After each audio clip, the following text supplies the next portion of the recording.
The last time I played bass was on stage in New York.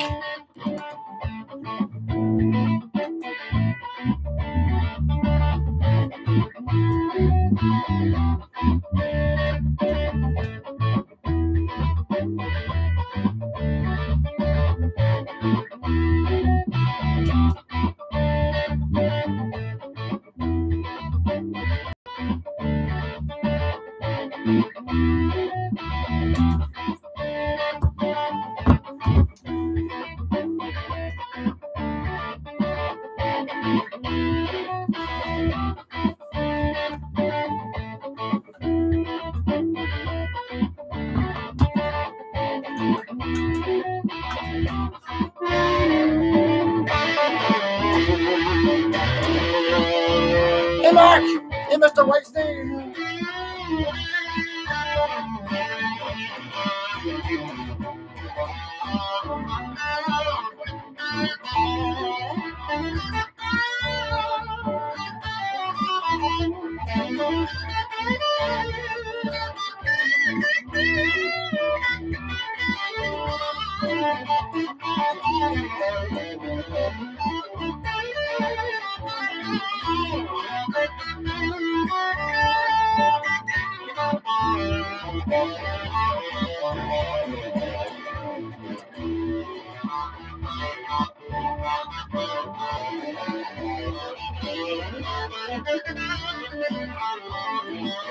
Oh, lots of people in. I was told to play my guitar for 5 minutes before we started. There we go, Mr. Whitesnake. Hey, Ribbons. Love the USA. Yes, I was having a ball over there. Hey, Malco. Hope everything's well. Glad to see the club. Cheers, Ben. Hey, Aunt Wells. It's something else, isn't it? There it is. Jazz. Yes, I did have a cracking week. Is it actually hit 8 o'clock yet? Kind of, I'll just shake this for 2 minutes. Not had a bucky for... Is it just 2 weeks I had off? I missed 2. So that makes 3 weeks with no alcohol. I think I had 1 beer in the States. I got the local brew because it was actually cheaper than Coke was. And went to a sports bar, which had so many flat screen TVs playing about 20 different American football games. But yeah, it's good to be back. Absolutely pelling. It's a corker. It is a corker, yes. It's actually quite new. It's 2019. And one-off handmade. This is a one-piece tone body. So it's a walnut burl. It's ridiculous. It's coming back to life. I see the problems that you Americans have with truss rods and stuff. Also, the truss rod's not below the truss rod cover. It's in there. Which means you have to take the neck off to adjust it. So I will be adjusting it again tomorrow. I've kind of gone back and forward a couple of times. The binding, you can't actually see it, but seeing the original photos in Reverb, it's actually 2 different colours of wood going around the edge of the board. But my favourite bit is that bit there, look. So that's like the maple board, and then it's got binding on top, but it's only half the depth of it. So you get a big, awesome stripe that you can see. And it's like, that's the bit you can see, which is great. It does have a bit of a Jerry Garcia vibe, yeah. Yeah. This was like the guy bought it in 2019. He bought this and 2 Telecasters from 2 corkers. The corker logo is just a sticker. It's actually exactly the same sticker, apart from the ones I got that said Malco on it. So it's just a printed out thing stuck on top, but that's fine. Everything else was particularly super handmade. But it's totally coming back to life. I had to do a wee bit of fretwork on it. Just a bit sure the church of the hats. Yes, no, I decided the plan was to do, but we're constantly just doing stuff. So basically I just went live a couple of times and took videos of things. I've still got my GoPro to upload. There's hundreds of shit you'll be subjected to. I've got some new gear as well. See my Fender jumper, which look at that. It's got like guitar jacks as a thingy. Jen's very good at getting free stuff. We went to Guitar Store or Guitar Center. Basically just exactly the same as our guitar, even down to the shop. Everyone was just identical apart from the second-hand section, and they had a PV. I actually said promo, and I'm thinking this is going to be the same as guitar, but the second-hand bit, I bet you they might have American PVs because we don't really get them over here. And they did. It was $250 for a TA-15, but it was like totally untouched. The action was dead high and stuff. So I wanted to get I was like, can I check the truss rod, make sure it works? And if we're taking it back to Scotland, I can't bring it back. So the guy gave me all this equipment. There's just nothing. They didn't have anything that fitted the truss rods, and I was at it for 10, 15 minutes, and they felt bad. And Jen managed to did the, as you say, Jen has the gift of the gab. Managed to talk in, and eventually it was like, "Pierre, so you don't go home on empty-handed, and so it's a good experience for you. You can have anything off this merchandising rack." And I've just looked through. Jen's like, the most expensive thing with these red fender jumpers, so got a free jumper, which is nice. Hey Kenneth, how's it going? Hey Daniel. No, the juice as well. I did manage to buy it, but see, like I was looking forward to getting like cans of Rockstar, thinking, oh, great to have the sugar back, but my God, is it pure like heroin? Like, just really made me feel really bad. No, I don't know. I tried heroin, but you know what I mean. There's too much sugar. I think we're maybe just got accustomed to not having that. It's like looking in the can of Rockstar. It was like 130% of your daily allowance of sugar in one can. You're like, oh, that's quite a lot of sugar, and everything seems to be had a high fructose corn syrup in it, which I've never heard of. It must be illegal here. But fantastic. Did I get the strap? I kind of finished the flag strap. It was it was kind of lying in the back of the shop, kind of in a pile of stuff, and I was like, I'll put that. So yes, I bought the American strap so people can go up here. You get an American strap for? Do you get it in America? Yeah, that was the thing. The American PV guitars are silly value for money, but not at 300 quid. Also, at the time we were already smuggling back 6 guitars, so we're thinking we've not probably got enough room for it. And then Bill gave me this. Like, what? I totally had to say no, but it's thousands of bucks, you know what I mean? And to be fair, it actually was originally, like in 2019 when he bought this in 2 tellies, and the 2 tellies sold for $1,500 in a week, and this sat there, and then every couple of months lowering the price. And last time, I don't know if it's still on Reverb, but it was still on Reverb last week. I think it was down at $599, and nobody had even clicked on it. And in the shop, nobody ever looked at it. It was the first one that went, fucking hell, look at this. I mean, look at the neck joint. It's like so pure. It's not super ergonomic, but it looks amazing. I was just amazed at how much effort and time had been spent on this guitar. But I'm really noticing today how much better it's getting the more I play it, because I always say that if a guitar's been sitting unplayed for a few years, when you start playing it again, all the joints start tightening up and it vibrates and it starts becoming alive. I don't think this is ever. I've probably played this guitar more than it's ever been played since it was built, just today. So it was great. No Amp Wales, it wasn't 6 guitars. It was 6 guitars, and then I got given this one, 7, and then Jen was a bit upset because she never got. I wanted an American guitar, and I was like, well, I got one. Thought I was going to buy the PV, and then this guy Kenneth came into the shop trading in guitars, and I think Jen had given him a couple of scratch plates or something like that. And I was like, you're not going to give a guitar to me? And the guy's like, yeah, just take whatever one you want. So you get like a Schecter bass in a hard case. So it was actually 8 we came back with. Not Magnificent 7, the Hateful 8. Or hey, man, kid, you ever come back? I don't know. Possibly there's some. I mean, who knows? The guitar thing seems mental. Everyone was just loving those the JPAX ones more in America than they are here. I think everyone here's just like, oh, funny painted guitar, whereas in America it's like pure, wow, I've never seen anything like that before. So maybe, perhaps, back with the locals. Not, to be honest, not really. There were some fatter people than generally.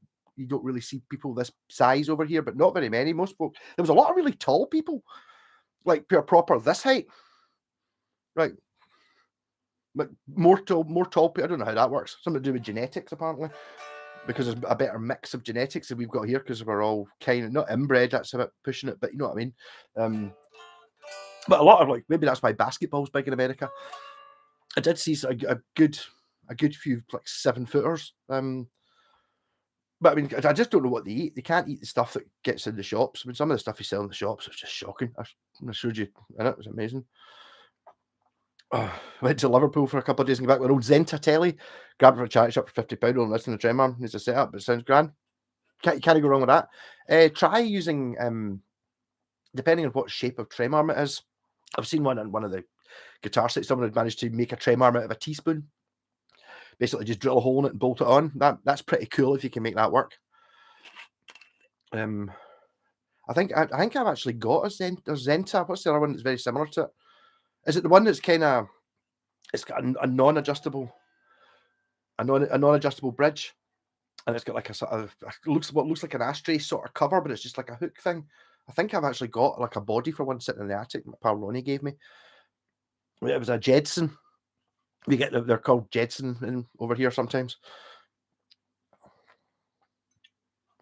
No, but I know the States eats dollar food. No, I think that's probably a good move. Well, when you're saying that, it's the same.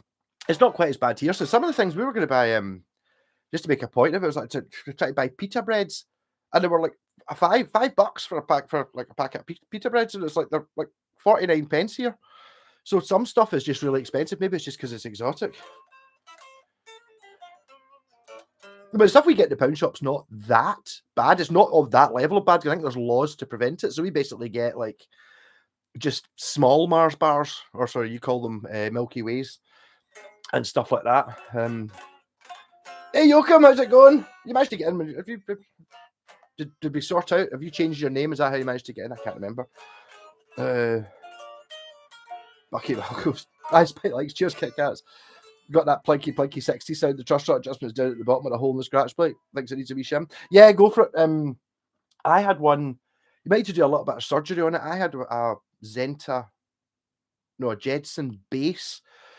And if you lowered the bridge enough to get the action down, the pickups, because they were surface mounted, were actually higher than the fretboard. So, like, if you lowered the action down to anything like playable, the strings were literally going over, sitting on top of the pickup. So I had to like do a super shim where I basically got a bit of plywood, like about 5 mil thick, almost like having if you get like a second, or not, this doesn't have a neck plate, but you could kind of almost put a neck plate in there and put it down, so you're not actually shimming it, you're just raising the whole thing up so it reaches over the top. But these sort of things, just hack away at it and make it work. It should be fun. Oh. Food used to be pretty cheap, but then COVID, the same thing happened here. All the food. I was just expecting, because the stuff we get as cheap food is still reasonably healthy. I don't think we've got this sort of super. I mean, some of the stuff, just looking at this, it's a different culture thing. The amount of types of chili sauce and the amount of beans. You don't get them in the beans. Maybe I wasn't in the right shop, but they didn't have we get beans that are beans flavored. They were all barbecue beans and pinto beans and all sorts of beans that I'd never heard of, rather than just being Heinz baked beans or copies of Heinz baked beans. Kind of bizarre. We were in a diner thing getting breakfast, and I had something called scrapple. Don't ever get scrapple. It was the biggest mistake. I was like, I'll try some fancy new things. What's scrapple? That sounds interesting. Don't want to try that. And Jen was talking about, but yeah, just can we get like a normal breakfast, like was it like toast and eggs and beans? And I was like, beans? Because we were kind of laughing. We were like, I can't believe how much you eat syrup for breakfast and all that. It's like, beans? Like, beans for breakfast? What? You get baked beans, but if you have them at lunchtime, you don't have them for breakfast. Beans for breakfast? It just shows you how things goes. Huh? Did you introduce the Americans to the art of the deep fried chocolate bar? I don't think they would have been shocked by it, to be honest. One of the first nights we were in Pennsylvania, penciltucky, apparently, which is what the locals call it, which might be offensive. I'm sorry if it is offensive. But the girl we were staying with seemed to say it all the time and thought it was hilarious. Had deep fried ice cream. We kind of made Jen buy deep fried ice cream. It's actually quite funny. That was when Bill and Melody, the folk we were staying with, and Bill really came to life. And I was like, yeah, go on, fuck's sake, try to eat the ice cream, get it. And Bill's like, yeah, totally. Come on, Jen. And it was like, she said it was like kind of like covered in, I suppose, batter somehow. And it was like that batter tasted of all the things he'd cooked. So it was like fish and chicken and all that, and then ice cream in the middle. I took about that amount and then just had to just not eat any of it. Tell you what I saw in my travels, one of those old USR acoustic guitars made out of metal. Sounded all right. The neck was like a cricket bat. Sounds great. No rolls and slices. Well, we didn't have I didn't have right opposite the guitar shop. There was the Celtic shop, which had like I didn't have a salt in it. It said it'd be like an Irish flag and a Union Jack and stuff like that. And you went in and they had like up here. Oh, we do a rolling sausage or a sausage roll. I didn't really want one, but Jen insisted. I was happy. It was like $4, and it looked a bit like a sausage roll, but it was more like a sausage with the sausage roll pastry on it and a wee sachet of HP sauce. So no, they didn't have square sausage. They didn't have any Scottish stuff, but they did have Scottish style things made in Ireland. I don't know, some trade thing, I suppose. It's kind of mad. Every state's different for food. America's really enormous compared to England. England's enormous compared to Scotland. There's only 5 million of us, or 5.5 million of us. And it's like there's 200 million Americans, something like that. So I mean, and the distances they're talking about is just like we don't get distances like that. It's only like 450 miles to London, and then maybe another 50 miles to the sea. So the furthest you can get without having to cross an ocean from here is like 500 miles, and that's if you go straight south to London. What's nae rolls and slice? We get a sausage. It's square, called sliced sausage, and you put it in a bap or a roll. And nae is no, none. No square sausage in America. There's not even any square sausage in England.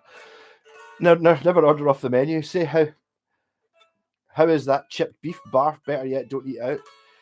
That chipped beef might be what scrapple was. It was kind of like gravy, sausage gravy with beef in it. And it was like, that kind of sounded all right. And the girl asked me if I wanted it. I got like hash browns and a couple of bits of toast. Do you want the scrapple all over the toast or over all of it? And it was like, yeah, over all of it. And it really was. It was like a sort of, it kind of looked a bit like bread sauce, like light, sort of like beige coloured or white coloured thing with wee bits of meat in it. And it was just, I think it's just fat basically, or bits that you don't normally eat. I did eat it all. Like, it didn't taste that bad, but that was before really started noticing how some of the food was like questionable. Never had any problem with the feds. I can't believe they let me in, actually. But there you go. Did you try a Philly cheesesteak? I had a Philly cheesesteak in a sports bar on the last day, and then on the second last day, just because I didn't. We did go to Philadelphia at one point, because we ended up the trains were bastards. Basically, it was like you looked up online how much it costs to get from New Jersey, Newark to Harrisburg, and it was like $200, which is quite a lot, but it was $200. And then when you actually went to go and buy it, it was $450. We were like, right. So we ended up going this sort of cheap train. So we ended up getting like 4 trains and stopped. One of the places we stopped at was Philadelphia, and I was like, obviously at the railway station, it was like a $5 for a can of juice and stuff like that, which is always expensive at railway stations. But some of the stuff was ridiculous. Was it biscuits and gravy? I did try biscuits. Yes, Moon Kid, but that's like gravy. What we get is gravy is. We did actually go to one of the people who were staying with. Her sister, what was her name? Veronica. No, you might know her. She had brisket with what we would call gravy, which is like sort of dark brown gravy. Whereas the gravy is that sort of, it's just fat, light, whitey stuff. Very different. Oh, Slice's top tier scran. Yeah, there's a place just called Supreme Foods just beside McDonald's in Kirky that does proper square sausage. It's really nice, not the really cheap shit. Chicken bagels and waffles. I saw waffles. The waffles look awfully sugary. An awful lot of things seemed awfully sugary. Actually, I took him some videos, and there was a petrol station we went to, and it's like the food that they sold was ridiculous. I nearly bought a multi-pack of Monster, then I realised it was 6% alcohol. Which I was not up for. I mean, that must be terrifying. Someone who's drank, 10 cans of Monster that's got alcohol in it, that's worse than Bucky. Did you get some cheese whiz, boy?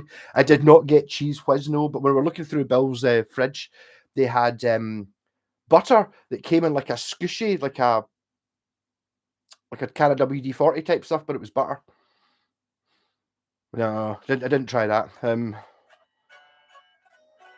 I did have a Slim. I bought 4 Slim Jim Some gyms, this was in the bargain shop. They were out of date at the end of the month, end of this month though. There was 4 for $1, and I was eating them, and it was like pure. I did double check that they definitely were for human consumption. Quite difficult. And another thing, the thing that got me with the jerky was, I know that the packets of jerky we get are only that size, like £3. I've obviously seen Americans with them, and they get big bags like this. Like, I get a big bag. It's £30 for a big bag of jerky. So basically, because it's 10 times the size, it's 10 times the price. I mean, I'm just not willing in any situation to spend £30 on a big bag of jerky. I bet it'd be amazing, but I suppose they're just trying to appeal to truckers and stuff. But the amount of frosted things and hey Dion, how's it going? Guitar question. Here we go. Why are American guitars superior to the American? Why Japanese guitars superior to the American ones? I don't think they necessarily are, but for the price, I don't know how expensive they are these days. The Japanese guitars are not cheap. They're kind of the same price, but they're just spent more. They're not compromised and try to put them together as cheaply as they can. Which even the Gibsons and stuff, I mean, they are managed. They're still £2,500, but they don't want to pay somebody to solder the pots on, so you get like a printed board. So it's all the person has to do. You can get an unskilled person to assemble it and stuff like that. That kind of works all the way through. It's just labor laws and stuff. I think you need to get paid properly. I mean, even Japan used to be cheap, but then something happened in 1985 or 1986 or something where the exchange rate changed a lot. So suddenly the guitars all doubled in price. Like when you imported them, they were still making them same, and then that's when they started making them cheaper. And that only really survived a couple of years. And then everybody just went to Korea. And because they were changing it anyway, they decided they would just pure maximize the profits like mad, so they could get a guitar that looks just like the one we did last year, but it's actually cheaper, but it cost like about a tenth as much to build, like if you built it in the same place, just like using plywoods and all that stuff. But I did see a couple of Japanese guitars. I've got photos of it. I saw a West Tone Concord in a place called BCR Guitars, which Jen managed to get a free T-shirt from without buying anything. Just lethal, Jen. Basically, if she ever comes into your shop, just hide. Just deny it. You'll end up giving her stuff. But it was so the West Tone Concord it was the one I had a West Tone Spectrum, which had the blue painted fretboard. It was sort of that guitar. It was that shape. It was the blue painted, but a different pickup configuration, and it was actually a West Tone, not an Electra. But it was called a Concord. I don't think they got Spectrums, so there was something to do with Matsumoku. There was an American company, Electra, used to buy a lot of stuff from them, one of the biggest companies, so they didn't want to step on okay, we'll build guitars to compete with you, but we're building the other ones as well, so it's like a conflict of interest. They don't want to piss off the big Americans who are giving them tons of money, so I think they only released guitars that weren't at all similar when they did start West Tone. They didn't really do it as much in America. They only did ones that Electra didn't want to make. The Mad Petrol statue, like an entire super on its own. They've got beaver mascot that's everywhere. I didn't see that, no. But the Mad Petrol or gas, it's like $3.50 for a gallon, which is like £3 for a gallon, and we're paying £1.70 for a litre. So diesel's like a dollar more expensive per gallon, though. But it's like some of the cars are just ridiculous. The guy we were staying with at first, lovely guy, sort of quiet couple, but a little bit eccentric. Melody, nope, not Melody, but Valerie was a bit of a Doctor Who fan, so going all right with her. But sort of quiet and relatively sensible. And he'd been out to his garage, and he had like he had the Camaro that he had when he was since he was 17. This thing was amazing, and he had one of those Corvette ones, the standard Corvette shape, the one that kind of like facing A-Team had, and a BMW, which is obviously exotic over there. And then there's like we're driving about a BMW, did another BMW, and it's a BMWs. That's a bit boring. They're obviously 3 litre and 4 litre ones. And his truck was just looked like a pickup truck. Had an 8.1 litre engine in it. Ridiculous. He also had he was borrowing it off his pal, and I promised I wouldn't put it in Facebook when I took a photo of it. But the expensive car I would want, the black Porsche 911 from 1985. It was a convertible one. I don't need a convertible one, but it was just like the one from Condor Man, the one that I've always wanted since a kid.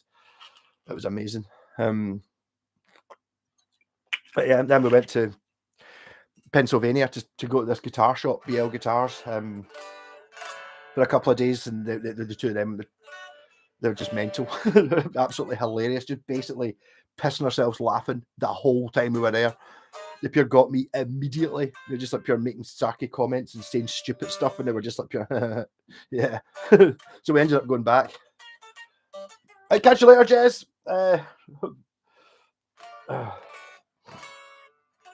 Cheese Whiz, good times. Stuck at the can watching Cheech and Chong movies and smoking doobie. I can see it. It's cheese squid. That's like aerosol. I know this wasn't like the butter wasn't an aerosol. It was like a pump thing. I try to think of what comes in a pump like that. Some sort of hair product maybe, or like Windowline, kind of like that. You know, that kind of sort of manual pressure pump. Hey Kevin, how's it going? BCR isn't BC Rich. I'm probably wrong. It's not BC Rich. No, they were actually a PRS dealer. In fact, 2 seconds. The t-shirt didn't quite fit me. Didn't fit Jen, didn't fit me, but I obviously kept it and I'll maybe lose weight.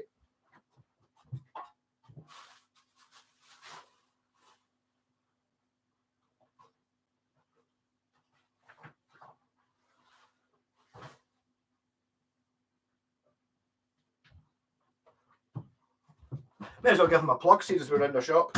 This is the place that had the Westron, so it's PCR Music and Sound. Is that an inverse for you? It probably is. Aye. You use vintage guitars. South 3rd Street, Lemoyne, past Pennsylvania.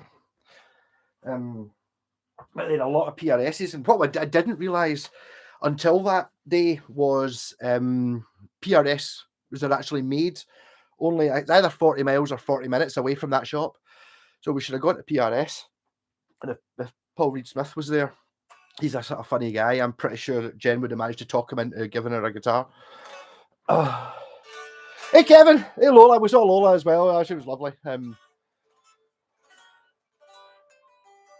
I bagged a subscriber and a wee guy Giuseppe, and he was like talking. I was playing the guitar in the window, and he just walked in happy. Oh, you're pretty amazing the guitar. And I was like, right, okay. And I was playing him some Sabbath and Judas Priest on it, and he was like, and then he came back 3 days later or something like that. He's like, yeah, here for 2 reasons. I wanted to get a selfie with you because I've been watching your YouTube all week. Okay. And I think I might buy that Music Man John Petrucci. So basically it was needing set up. So I set it up and sold it to him. So I sold a $700 guitar because Bill and Melody weren't in the shop. Me and Jen were just in there. I was just basically fixing all the guitars that looked broken, putting things together, and Jen was through the back painting stuff. It was quite funny. What do you do with dead pickups? Ideally, you should throw them out, but I keep them. I don't know. I've got one there. This dead pickup, and what I do with this is it sticks to the side of my CD player, and I use it for storing this Stanley knife blade because the magnet still works. I don't know if they're humbuckers. You might be able to use half of it or something. I don't know. Just don't throw them out just in case someday. And if you do just like see, like you quite often get guitars that the base plate's broken. You know, like the brass base plate. You might be able to reuse that or anything. The only thing I really throw out is dead pots because I'm fed up putting guitars back together again, and then it doesn't work and realizing that I've used a dead pot. So whenever I get a pot that's knackered, I take off the bolt and the nut, the washers, obviously. Keep them and then just put it in the bin so I don't end up using it again. Hey, out in the garden burning. Hey, Ian, good stuff.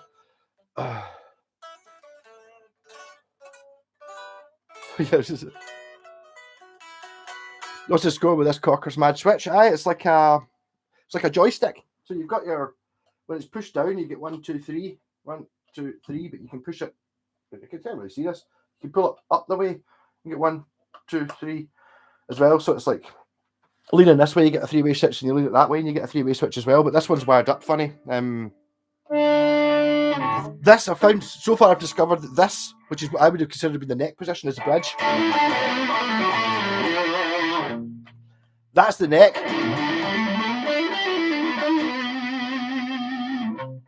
And then the other sounds don't really make sense to me.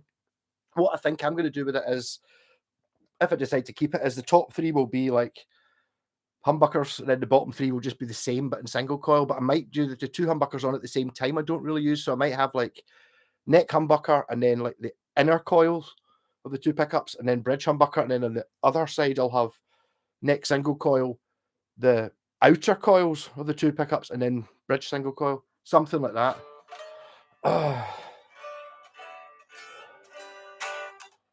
Sorry, you're pissed. Don't be sorry, man. It's like you're lucky I've not been pissed for nigh on 3 weeks. So basically, I think the thing, Leon, is basically what you want to do is make sure that you actually put a bit of tape on it that says bursts, so you don't end up using it for something else until you find something else you can use it for. And you never know, make a fridge magnet, maybe something like that. But you might be able to steal bits from it or something. Or if it's a humbucker, you might find only half of it's burst. Who says 10 or 11? Obviously turn up to 11. I can imagine Paul being like, have a custom 24, you crazy Scottish lady. I think so. I think she would be able to talk him into it, to be honest. I mean, it's like, see, Jen's ability to get information out of people. I had a bit of a joke when we were waiting for the last train. We're waiting to come and get picked up by Ray. There was a guy the couple we were staying with who picked us up from the airport, and that we stayed in New Jersey for a few days. And we're sitting there, it was like, a can of Coke. So Jen's like, I drink, going to go across the road and went to a wee taco shop. She was away for 5 minutes. I was standing there with this guitar and the stuff just outside York Station talking to mad, crazy folk. There was a mad woman, Tambourine Pat, who was, I don't know, in her 70s, that tall, black, and like she just had her pot. So she was all happy and she was showing me the stuff she'd bought in the dollar store, even though it was like 20 quid. She'd bought like an LED fireplace and stuff. You're like, okay, but just after Jen came back, I was like, all right, I took me a while there. So how much they paying rent? She's like, $2,000 a month. It's like, because she just asks people stuff and they just tell her. So there's all of that stuff.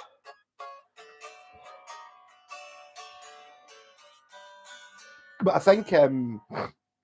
think Paul Reed Smith is a bit strange. I don't think an awful lot of people like him. You often see him on Anderton's because I think Lee Anderton kind of gets him, but he's sort of sarcastic and a bit pessimistic and stuff like that. I think I'd go on all right with him. Be quite good. Have you played a J Mascis Squire guitar? Jaguar? Thoughts? I don't think so. It might have. Is that the one that's got this? It's like no, it's not a Jaguar. The one I'm thinking is a Jazzmaster. No, but J Mascis is one of those people. One of those folk that people keep saying I look like. So I don't know. Is it Alice in Chains? I don't even know. So I don't have any. 10 or 11 is a Doctor Who question. David Tennant or Matt Smith? Well, David Tennant, obviously, because he's from Paisley. But I did like Matt Smith as well. I liked Peter Capaldi as well, but I also liked Sylvester McCoy. He was my doctor, or maybe Colin Baker was my doctor, actually, because I'm a bit old. I haven't watched any Doctor Who since even the Matt Smith stuff. It became quite complicated and difficult to watch unless you were fully paying attention to it. Whereas because I was always working on guitars or doing something else, shit like Star Trek and Stargate are dead good because you can basically be watching it you watch 5 minutes, go to the toilet, come back, you still know what's going on.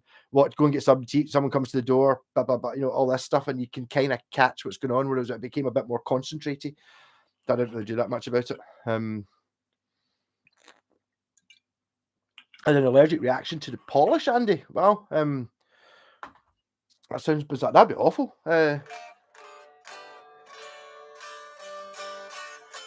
Tambourine Pat. No, she's happy. Yeah, it's like, no matter what anyone's playing, just play just now. I'll join your band, because obviously I was standing there with a guitar out the box. All the sort of mad hobos and stuff we kept seeing, which they all seem dead pleasant. In New York as well. If you actually just took time to talk to them, they were all really friendly and nice. Obviously, probably stoned because weed's legal in different bits. New York the weed was legal. It was bizarre, just walking about constantly smelling pure super strong weed all the time.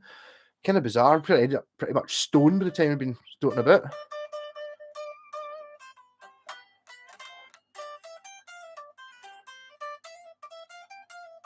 PRS taking dentist money since 1985. Yeah, guitars are kind of the same price. I mean, I saw there was a Vantage Avenger in the last guitar shop, the big guitar centre we went to that was in Pacook, Paquack. It's got P's and Q's in it. It's in New Jersey. We went to the guitar centre and it was flipping huge. It was twice the size of guitar. Had a lot of stuff in it. I forgot what my point was there. What were we talking about? No. No, I forgot what I was talking about. This Bucky's obviously affected me quite a lot. Tom Baker's my favourite, technically Paul McGann. The thing with Tom Baker is obviously he was amazing, but I never got to see him live on TV. When I started, the first time I ever saw Doctor Who, Peter Davison was still the Doctor, and then it was Colin. I remember watching Colin Baker live and Sylvester McCoy like live on a Saturday night because my mum was a mad Doctor Who fan. Hey, U7P, sexy guitar. The wood has a lot of natural beauty. It does, doesn't it? One piece walnut. And look at that. See the back cover. It's even more impressive than the ones on the Washburn Wings because this one, like, see this piece, the cover plate is carved and it's got like a bit that sits down 1/2 inch on the inside, the shape of the routing. So basically, even without any screws in it, it kind of sits in because it's got like it's, if you imagine the edge, and then you get the bit that comes down, it goes in. It's pretty impressive. The price of guitars, I was talking about looking at the price of guitars yesterday. The Advantage Avenger, that was $300, which is kind of probably, I don't even know if you would get that for it here in the second hand bit. Looking at the second hand bit, obviously. Yeah, no, the guitar prices weren't really that different. I mean, the B&L Guitar Shop, which I don't know if any of the videos I did were on my phone or in the, it was a sort of guitar shop. If I opened a guitar shop, it's the sort of thing I would be supplying. It was all what I would class as interesting guitars. There were, like a couple of Epiphone, like the cheaper SG and the medium price SG, and they'd like a couple of the Les Pauls, and then they had like one Squire Strat, but they had like sort of other makes. It was like Aria Pro 2 and some other brands I'd never really heard of, like Firefly. Ones that had like a Telecaster, like a custom, like a thin line telly and a double P90 thin line telly, all by these different brands. And also, it was much more interesting guitars. When we went into the first guitar center, it was basically exactly what you see. It's just that exactly you've got the Affinity series, the Classic Vibe series, the Mexican series, the American series, just like that. And it was the same with the Epiphones, just all the same guitars. Whereas he was obviously trying to do things that are much more interesting for somebody who's got lots of guitars. Colin Baker was brilliant because he wasn't very nice. Remembrance of the Daleks.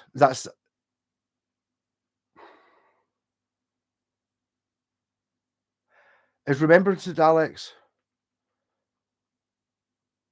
I can't remember which one that is. I think it's Revelation of the Daleks is the one I know best, the Colin Baker one, where they're kind of, it's like a Soylent Green type story with a great healer. That's fucking brilliant. Remembrance, I can't remember which one that is. Not Genesis of the Daleks. Remembrance, is that the one with the guy from... I don't really remember these. I do remember going through and buying the videos at one point.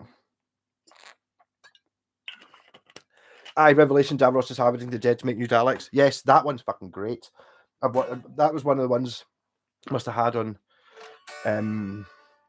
VHS, or not VHS, Betamax, when we taped them. Obviously, I don't think you could originally buy VHS films or anything. I remember getting, when I was a kid, going to the video shop with my gran and getting Revenge of the Cybermen out, and I'd never seen a Tom Baker episode ever, because when the Tom Baker stuff was on, Mum didn't have a video recorder.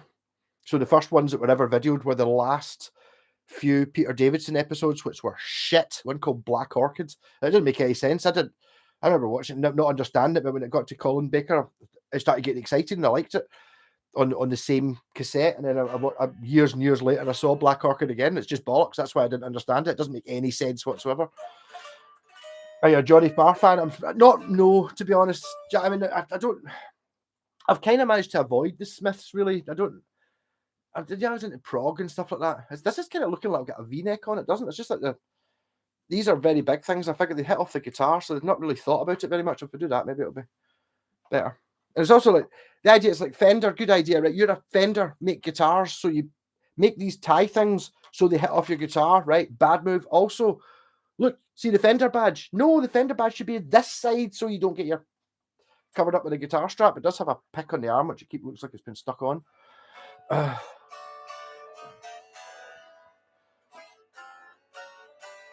But I don't know. I don't really know much Johnny Marr, much of Smiths. He does look a bit like Jeff Beck, or I used to think he did. The White and Grey Daleks fighting. Yes, I was at the Imperial Daleks and the Renegade Daleks. Yeah, it's fucking mental.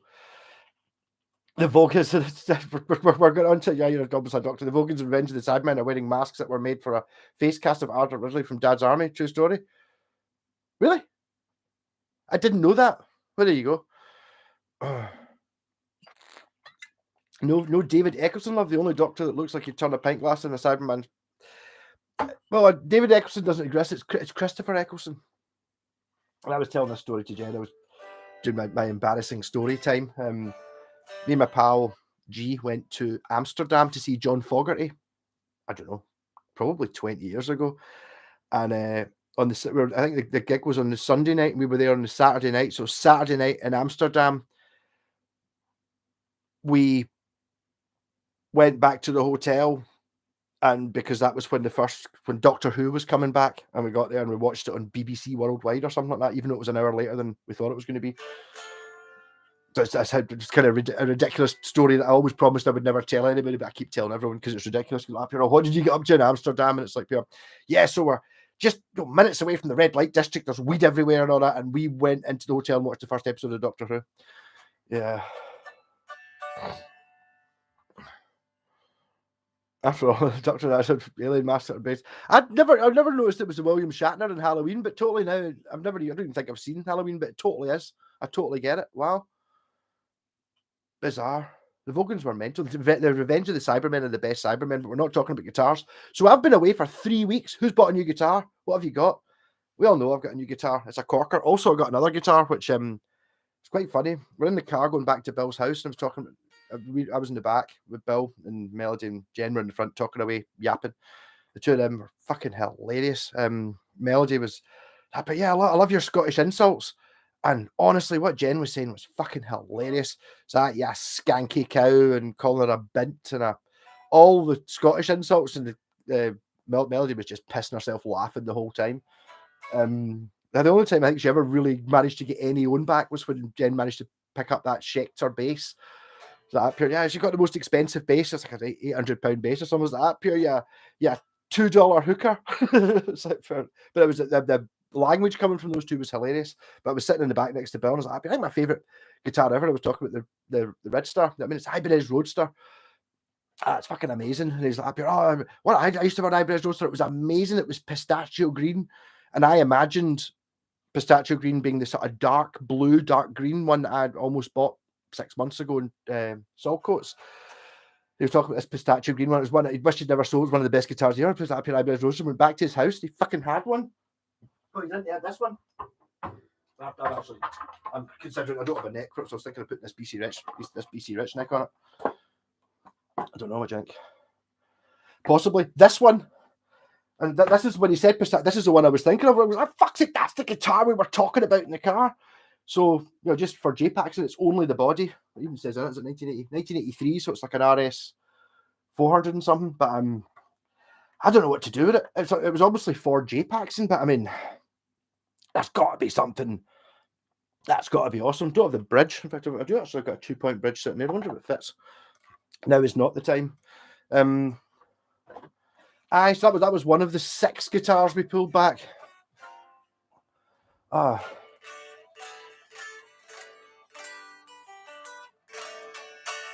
You swapped your Yamaha Tele for a Rev Star. Well, to be honest, the Rev Stars are fucking fantastic. I swapped one for the orange amp. No, I didn't. I swapped an SG that was beat up, which you probably saw. Someone had tried to, the butcher of Kilsyth had tried to relic it with a screwdriver and burst one of the pickups and put the EMGs in it and stuff, and I bought it for 200 quid without the EMG pickup, but it had one of the original pickups, put a Seymour Duncan had lying about in it, put it back together again and used it, and it was fucking really good. I really enjoyed it. And some dudes, the day I'd done a video, I was like, you're right, I need that. I'll swap it for an orange amp. And I didn't really know what the orange amp was. I don't need an amp. Sorry, man. And then about 2 weeks later, I was like, right, fuck it. I really, really want that guitar. I'll give you the orange amp and a basically brand new Yamaha RevStar and a PV Telecaster for the guitar. So I was like, oh, I don't know. So what kind of amp is it? And I looked it up and it was like 700 quid. I was like, fuck it, take it. So I ended up, and I basically got the RevStar, added a coil split switch because that was the only fault I could find in the guitar was it should really have a coil split switch in it. And I got 200 and something for it. So basically that was me even. And I'd got a orange amp and I sold the PV telly for 200 quid. So I was £200 up and I had the orange amp, which I really like. Hey, Dorothy the Lab Skeleton. I've not read what you're going to say yet, but I bet it doesn't make sense and it's somehow creepy. I've written my first song. It's called Butter Dish. I'm trying to upload to YouTube, but I'm struggling because I'm not good with computers or Snarth. I don't know what Snarth is, but yeah, go for it. You load it up to YouTube is pretty easy. I managed to do it quite easily. You just go to create and then upload video. That's it. Should be pretty easy. Hey Neil, how's it going? For your ass right. I had a hilarious fucking meal. I mentioned I went to we're staying with Valerie and Ray, and we went to Valerie's sister, who's an artist, for dinner. We had that brisket, which was fucking amazing.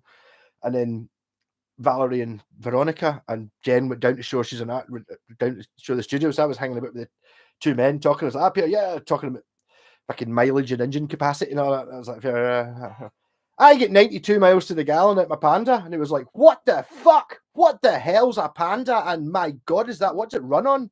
Well, it's diesel. What the fuck? What fucking size engine is that? I think it's a 1.3. Wow, pure. You know, they're fucking sitting there with 6 liters and Ray is an 8.1 liter engine. It was quite manly stuff. It was quite funny because it's just totally not me at all. They're talking about those tiny Fiat 500s, and it's like pure. Basically, it's that, which never sold very well in America because people need bigger cars. And it was really funny. The guy he's a lovely guy, Doug, but he was like one of your sort of pure poser guys on the Atkins diet, and he had his phone on it as like a holster, a massive phone, like pure on a holster, pure ready for action. That kind of guy. Lovely guy though. We were looking out and it was like, Jen, it was quite funny. We were sitting there and Jen came back up. We're sitting there happy. Oh, that's a really massive lawn. I bet you've got one of those sit-on lawnmowers that Americans have. Is that up here? Yeah, 63 inches. He's like up here, looked at me like up here, winked up here. Yeah, I bet you don't have a 63-inch fucking lawn. I didn't know. No, man, I've got a Flymo and I wasn't even aware you could get a 63-inch lawnmower. But there you go, quite funny. I was looking at this East Coast T2 telly with P90 in the neck, but they're asking 112 on sale, and guitar for 99. They're meant to be really good. They probably are good. They will need a little bit of setup, as they all do. You know, if you're buying a guitar that's only £100 new, they've not done the frets. Someone's put the frets in next. So it's possible that they'll be leveled. I bet you the guitars are all right though. That's the one that Lee Anderson kind of got something to do with or invested in. Just that whole idea. But if you're going to buy a cheap guitar, you can get one that's actually at least playable and stays in tune. You know what I mean? It's like there is a line. I bet it's all right. Hey, Kevin Serrano. Oh, you're thingy. Yeah, Lola's dad. A new to me Martin Dreadnought in a Gibson Les Paul studio. Well, sorry about the Les Paul. Sorry. On this channel, we slag off Les Pauls. That means don't like them. Because I just don't, because they're too expensive. The studio one's better than the standard, but as Japanese guitars are where you go, or even better, get an American hand-built one. So my grand total of American guitars is now a Schecter Telly, a Schecter Strat, 2 Schecter basses, a Fender Music Master, which is still quite a lot of American guitars. Oh, and I've got a Gibson 68 EBO. Oh, and I've got quite a lot of American guitars actually. Yeah, ridiculous. But Martin Dreadnought would be amazing. I mean, acoustics. Even hanging about with Bill, he was playing all these songs in acoustic. They all seem to be G, C, and D, or G, A, and D. It was very common chords, but all the songs seemed very different, sort of country blues. But he was able to play in such a way that, see, when you play acoustic guitar, and if you play it well enough and in the right way, you can make it sound that there's nothing missing. Whereas I can't really do that very well. That's why I'm using the drum pedal and the looper pedal to try and make it sound like a whole a whole song rather than if I play, it's kind of like pure, yeah, I can sing it and I can play the guitar, but it doesn't sound like the whole song. It just sounds like, it could really do with drums and bass and all that shit. He was really quite clever at it. So I'm going to have to start playing a bit more acoustic. I can see a painting of the Yorkshire Ripper next to it. Oh no, that's I forgot about that. In fact, I've never seen that. No. When was the last time I was on? Sunday. So last Sunday, there was mention about going to America, and I'd basically just happened to just mention, Jen was like in a group conversation, like, I'm meant to be going to New York, and no one will go with me. And I was like, I'd love to go to New York, I just don't have any money. And it's just, I got a private message, do you want to come? I'll pay you. What? I looked at my thing and it was like, yeah, totally. I thought, maybe, I don't know. And then basically on Tuesday I went over and was like, you coming? I was like, you were really? My passport's in date, and then we left on Thursday. Like that. But she gave me, this is rather than being the Yorkshire Ripper, check this. Jen actually, to be honest, gave me this 6 months ago. She showed me a picture. It was like, I did Tony Iommi, like with it's ripped up bits of a magazine done years ago. Just all stuck on. Fuck knows how that works. I was like, no way, it's fucking. It's even got a certificate of. And obviously, there's no. I feel really bad about it. I actually haven't proper up. They've actually got certificates of authenticity on the back, just written on a piece of cardboard. But obviously, these are going prime thing. Halford and Iommi. She does lots of paintings of folk I'm not really that into, Bowie and shit like that. So I was quite impressed, but it's like, I don't really want David Bowie. I don't really want to picture David Bowie. Or she did do some Alice Cooper, which I quite like, but Tony Iommi, and it totally fucking, I think you just pure nailed it. I found it quite. It's quite bizarre. It does have a wee bit of red lips, but I mean, totally just pure nailed Iommi amazingly. Amazing. So I'm going to take a photo of that and send it to Tony Iommi and see if he wants to buy it. That'd be silly. I hope everyone watches it or try again tomorrow. I'm already writing my next song. It's called Brick Dinner. Brick Dust Poisoned the Tall Man and the Short Man. I don't know. Do I have I will post it. I'll post it in the community post. Is that when I basically put up the thing? Assuming the community post is the thing where I could put up and say I'm doing a live stream tonight, sort of thing. Yeah, sure, do that. Just be singing and playing. We're going to make a video with me dancing and also some chicken pictures. It just sounds total perfect. Oh, it finally happened on the last trade. The dude said, "Hey, I've seen your videos. Crazy. Welcome to the club." I get that. I love it. It's pure ridiculous when that happens. You end up getting a bit starstruck and kind of like, "Hi, hello." Most of the people, I mean, I would obviously just in your local area, but hey, Mark, it's fucking ridiculous, isn't it? Amazing. I totally went on it. That awkward moment in the car park. Arrived early, no rooftop taxi came out.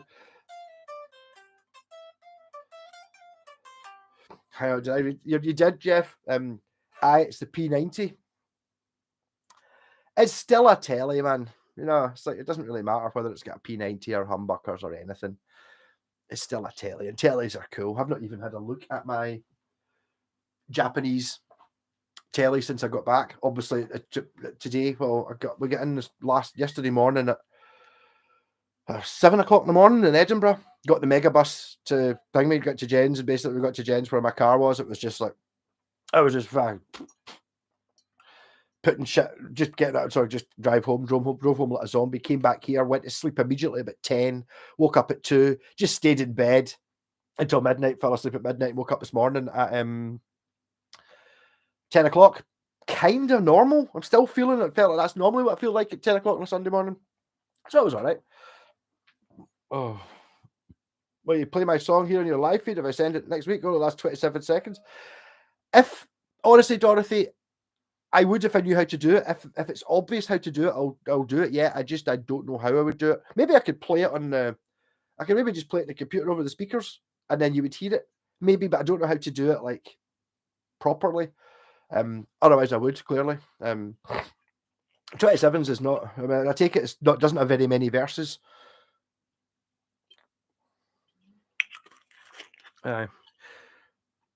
Oh, I'm getting a bit charged up. I got this pick in America as well. This Yamaha pick. I found it in the car park of the guitar shops. Obviously, they didn't want it, so I claimed it as my own.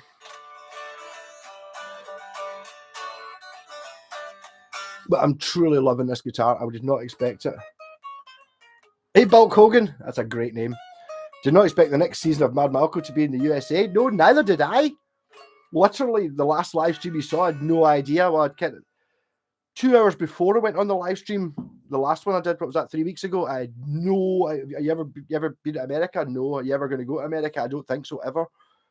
And it was before it was mentioned before it, and then it wasn't until Tuesday. It was like, you're right, fuck it, getting the Etsy thing and all that. Was it Etsy, whatever it is, a visa to go there? And it was like, we were there. We were only meant to be going for a week, but it got extended because we were having so much fun at B&L Guitars. Jen was just painting guitars. There's a guy called Redbeard came in. The Bill had contacted when you got to come in with a G&L bass, like a brand new one. So I put, yeah, I want you to paint this bass for me. And Jen's like, oh, I don't really paint other people's basses. And it's like, okay, I'll do it for you. Seems you're nice. And we started talking about Steve Vai because he's pals with Steve Vai. And it's like, Jen was like, oh, so possibly Steve Vai will get to see a J-Pax bass if she just painted his pals one. The American-made J-Paxes, there are 4 or 5 she painted, as well as doing some scratch plates and some T-shirts in America. So there are American-painted ones there getting finished off in a hot rod shop. So they'll be super shiny. We were staying in this house. Was a fucking massive $1 million house. Looked amazing, full of fucking guitars. Honestly, once we started noticing every single corner of guitars in it, and we were left in the house on our own, so you're going to go and rifle through the cupboards, go into the spare bedroom, and all that. It's like, all right, okay, open the cupboard, 20 guitars, right, and then it was like pure everywhere. Well, there's a cupboard on the top of the stairs. 10 guitars, all in bits, much worse than me. None of them worked because we were having a jam at one point. He didn't have a bass and only had an acoustic that worked, but he must have had 150 guitars in his house, all without necks, just necks, no pickup, just absolutely mental. I follow the surprise. The surprise is ruining me. There you go. It's just worthwhile. I mean, you saw the whole thing. I basically didn't. My phone. I didn't bother connecting up for the roaming shit and all that stuff. I was just terrified I was going to end up with a £500 bill when I came home. So I didn't use my phone as a phone at all. But we had Wi-Fi at Ray and Valerie's house, at B&L Guitar Shop, and at Bill's house. So I had Wi-Fi to do it. So I was able to do videos and then upload them from Wi-Fi, but just without doing anything. But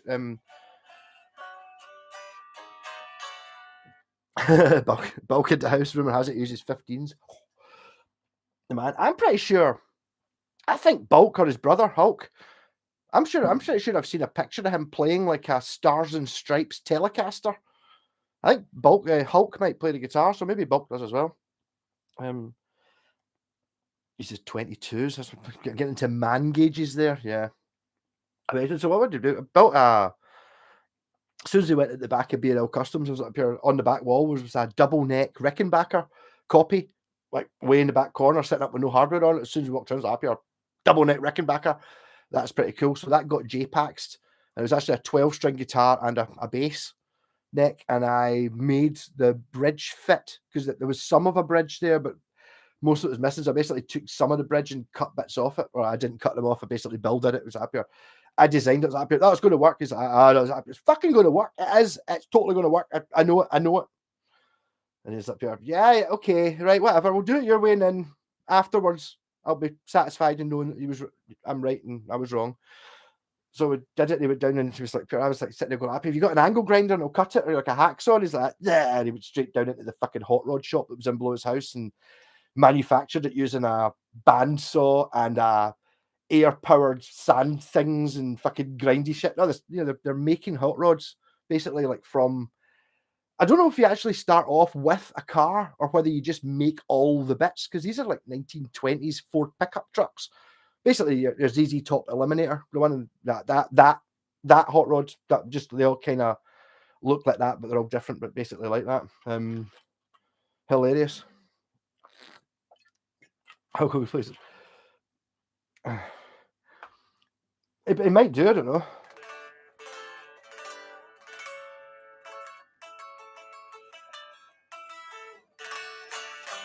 Yeah, but if you wanted to, so basically, if you want to see much more photos of our American adventure, if you just follow Jen, she was posting shit all the time, and I think I'm in most of the videos, and trying to frown in all the videos as well, or all the not the videos, just the photos of all the things we did. We did some touristy things. What are the touristy things we did? We went to Central Park, and I was as soon because Central Park, I was like, "Oh, Ghostbusters, Ghostbusters!" So we walked, got off at the subway at Central Park, and I was up here, right? So we got off, fucking got a coffee, walked down the ramp into Central Park. I sparked a fag, and then immediately this guy who had a horse-drawn carriage was like, "Hey, man, put that out, put that out." I was like, "What?" So because he showed me his $60 fine that he got yesterday for smoking in the park. You're not allowed to smoke in the park. And I was like, "All right, fuck, thanks. Cheers for that, man." I was like, "We're just kind of where are the Ghostbusters building, you know?" And he's like, "Guys, like up here, it's like about 300 yards over there." So we kind of walked through the park a bit, went up to this bit, and I was like, "Up here, that's it. That's Dana Barrett's building." Up here, oh, took some photos and all that, and then in the film, it's got like airbrush bits above it. I was like, Jen's like, "I don't. You sure that's a Ghostbusters building? I don't reckon." I was like, "I'm fucking pretty sure it is." She was like, "Up here, okay, it's fine." And she was like on her phone. Like that, we're back to it, like up here doing texty posting shit. I was like, quick, selfie, selfie. She was like, up here, did that. And then actually, it's literally absolutely the photo you see is actually she hadn't seen Ecto 1 pull up right behind her. As soon as I saw it, I was like, up here, fuck, selfie. So the first time she saw Ecto 1 was in there. She was like, up here, she looked at the camera and went, ah. Yeah, so it was obviously the right building. It was hilarious. Hey, Bjorn Biff! There was a banjo in the shop, couldn't play it, but I did obviously do. I played that on it because that's all I could play in the banjo. Hey Kevin, cheers! I did make it back. It was, I brought a corker home. So this is definitely a one-off guitar. There are some other corkers. I don't know how many the guy made. No CNC involved, all handmade. It's a guy who owns a guitar shop, sells shit and reverb. He says sometimes he makes his own guitars, and if it's any part, if he didn't make the neck, he did make this neck. It's got like mother of pearl and wooden bits, and it's got this cool stripe. It's fucking awesome. And look at that. Look at that. The art element of that's fucking great. It's not super comfy, but it doesn't really matter.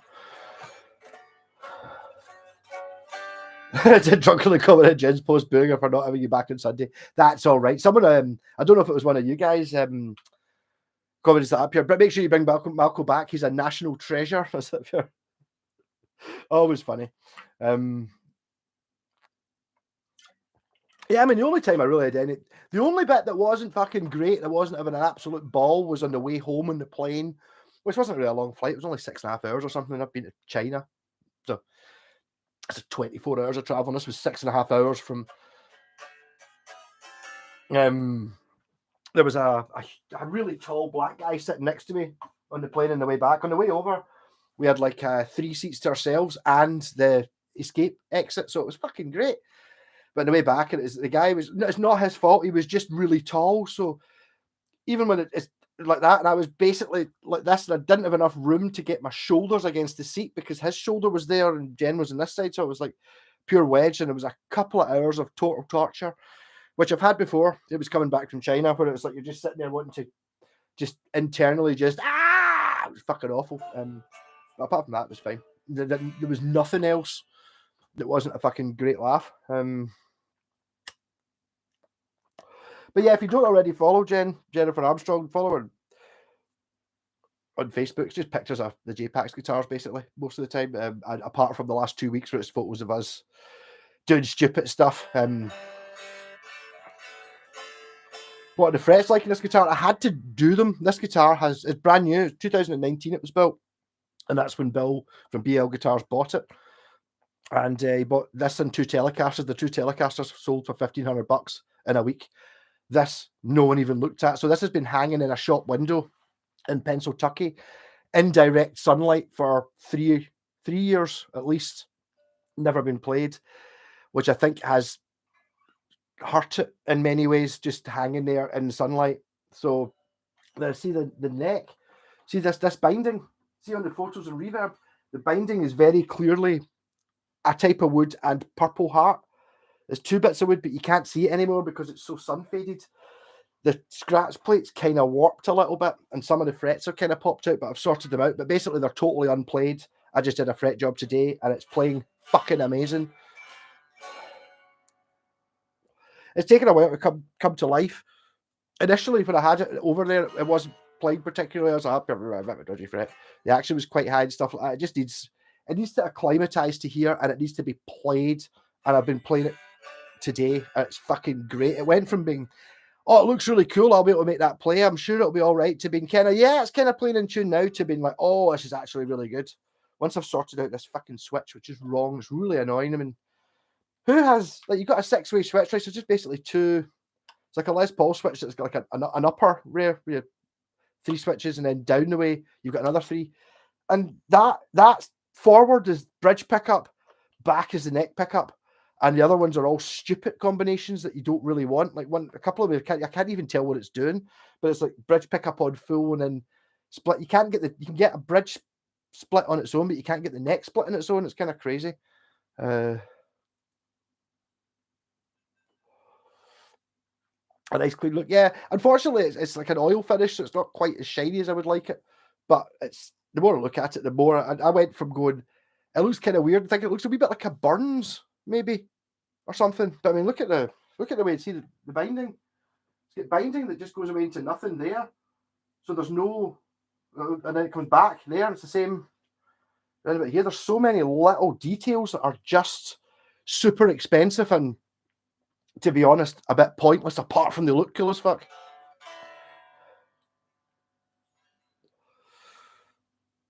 Oh. Yeah, Tone Wars, Mr. White. I'm afraid it's like I've turned into the tone warrior. There's nothing I could do.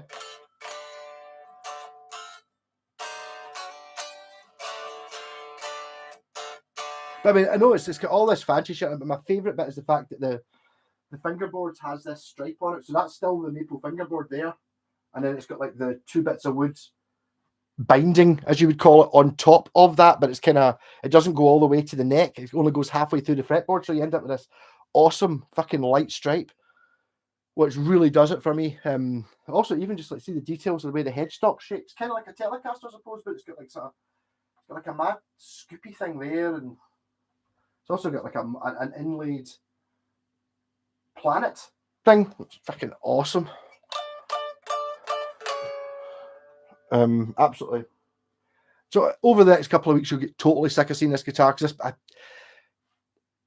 I was thinking of this earlier on. This might be my main guitar coming up. I'm going to have to start going to the studio with my pal Ivor, who's been wanting to start a band for ages, and it's like I've asked the drummer in the Sabbath band if he's up for it. So kind of want to play this in the studio, proper live, see what it's like. Oh, I don't know, Kit Catch, you'll have to ask him. But sort of, he did have the option, but he chose to be difficult. That's why it's brown. If it was burnt, I don't think it was burnt, but I don't know. Got a brown shirt with a cream piping to match it. How big a bit of a deep purple? Turn up loud and see what that guitar got. I might do that. Actually, on the deep purple note, Melody, who's the girl who runs the shop, so I gotta put some music on. Was it listening to that Deep Purple? I was like, that Deep Purple's pretty good. She's happy. Oh, what's your favourite album? I was like, I don't know, she's happy. Mine's Perfect Strangers, and I was like, oh, is it? I've never heard Perfect Strangers before. If we kind of resolved our differences later on, we listened to it, and it's actually really fucking good. And then she's talking about the only thing I don't like with Perfect Strangers is the video is pure terrible because they're all wearing 80s clothes. Like up here. Yeah, to be thinking that's the only time I've ever really seen it. You look at it and you go, oh man. In the 70s, Deep Purple looked cool. By the time it came to 1985 or whatever it was, they looked pure shite, wearing shell suits and all that. It was just awful. But actually, Deep Purple Perfect Strangers, I'm going to have to get it. It actually seems to be quite a good album. I really enjoyed it while I was working on guitars. It was lovely. Oh. Better ways of time. See, that's the first thing I said. I've not actually weighed it, right? I did take the scales with me because we had a 23 kilogram allowance, which is £50 on the plane. And between us, I had to leave a bag behind, but that was all. Between us, my bag, actually, Jen's bag weighed in at £50 on the scales at the airport. Mine, I miscalculated, it was £50.5. The guy never said anything. And a base case, which was also stuffed, absolutely rammed full of stuff. So much so that, well, actually, we turned up there, got at the airport, was like, up here, what's that? Is that a gun? And it was like, no, it's a bass guitar. Like, all right, okay. Like, people do actually take guns on airplanes. There's a sign that said, it's like, ensure that your firearm is not on display when you're entering the door. But you fucking take a gun? What the fuck? What's it for?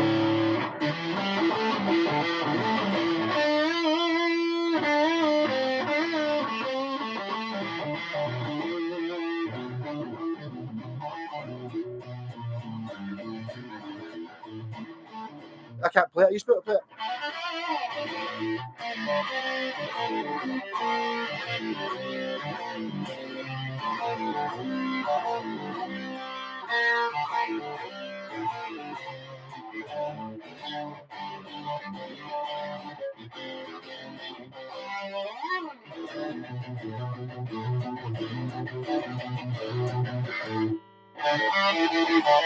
Yeah, the thing is, I was a mad Deep Purple fan, but by the time that I could actually learn how to play the guitar, I never really played any Deep Purple because I kind of went off them for some reason.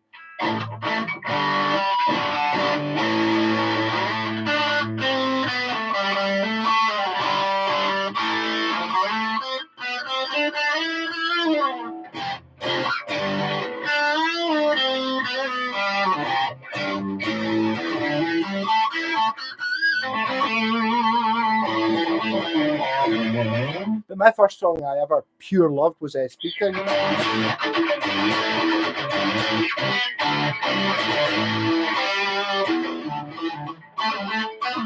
I couldn't play it. No, it was a bit fun. Okay, we're having a guess. We're going to have a guess at the weight of this then. Who's what about the new Beatles song? I haven't heard it. I saw a thing on Facebook that said, oh, the new Beatles song, and I clicked on it and it was just a 10-20 second loop of John Lennon singing, but didn't actually have the rest of it. I need to go.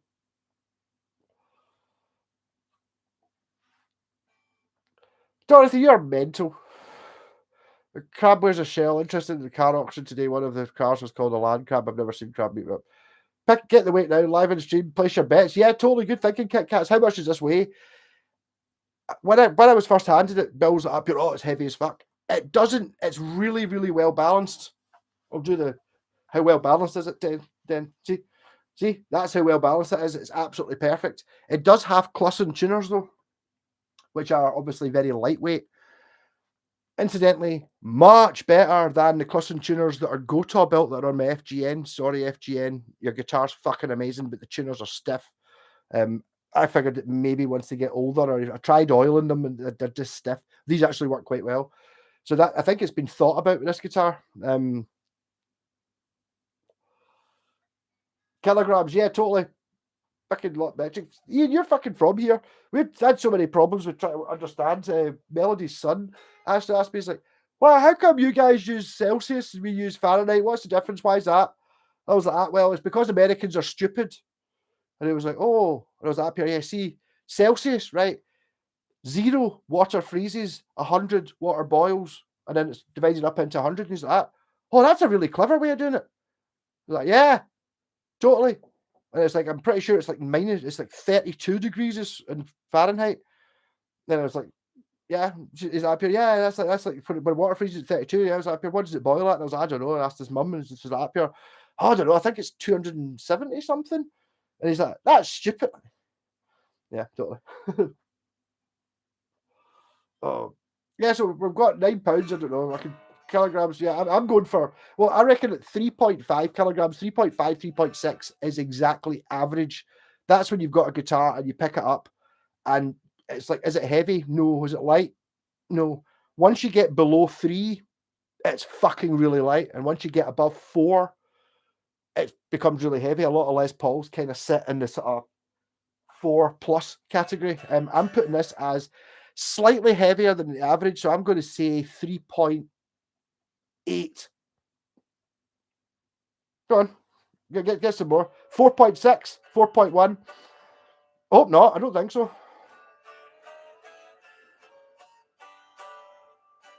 How does or well does the E string bend?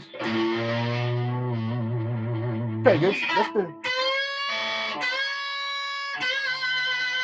It's got a great sustain to it. Neck pickup for sustainer.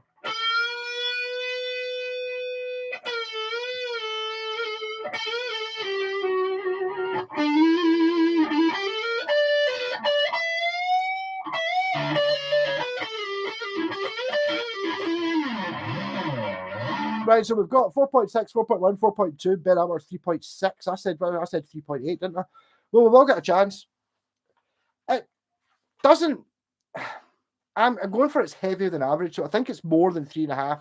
I think so. Let's see what it does. And this was accurate enough to measure our cases because we were literally swapping guitars about and shit. And Jen bought hundreds of stupid clothes, big heavy jackets and shit like that. So, what is the result? I don't know if I can do it so you can see it. Can I do it so you can see it? Can I read it on the screen if I do it?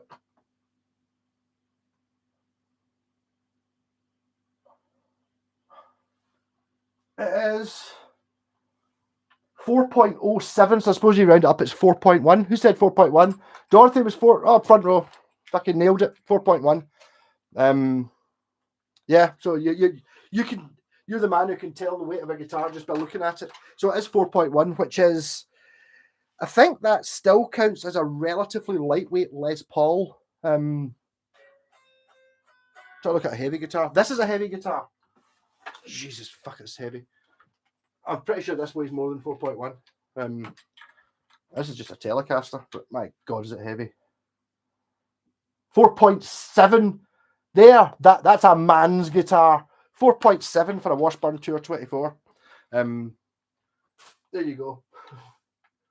So it's like, that is a significantly heavy guitar though. Actually, one of the lightest guitars I ever played that was still a decent guitar. It wasn't the Yamaha RGX A2, which is the one that looks like a spaceship with the light bulbs in it and shit. It comes in at 2.9 or something like that. But that SG I was talking about, the one I swapped for the orange amp, was 2.7. Super, super light. Play the good, the bad, the ugly. I could probably actually sort of almost play that.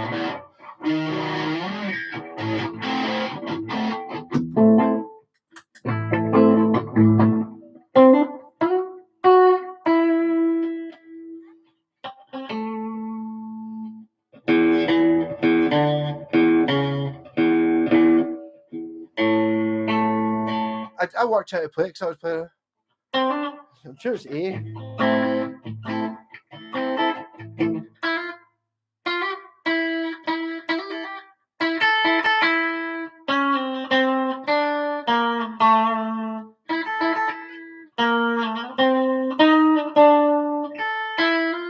I'm not making it sound very good, but it's bit where it goes bang, dang, dang, dang, dang.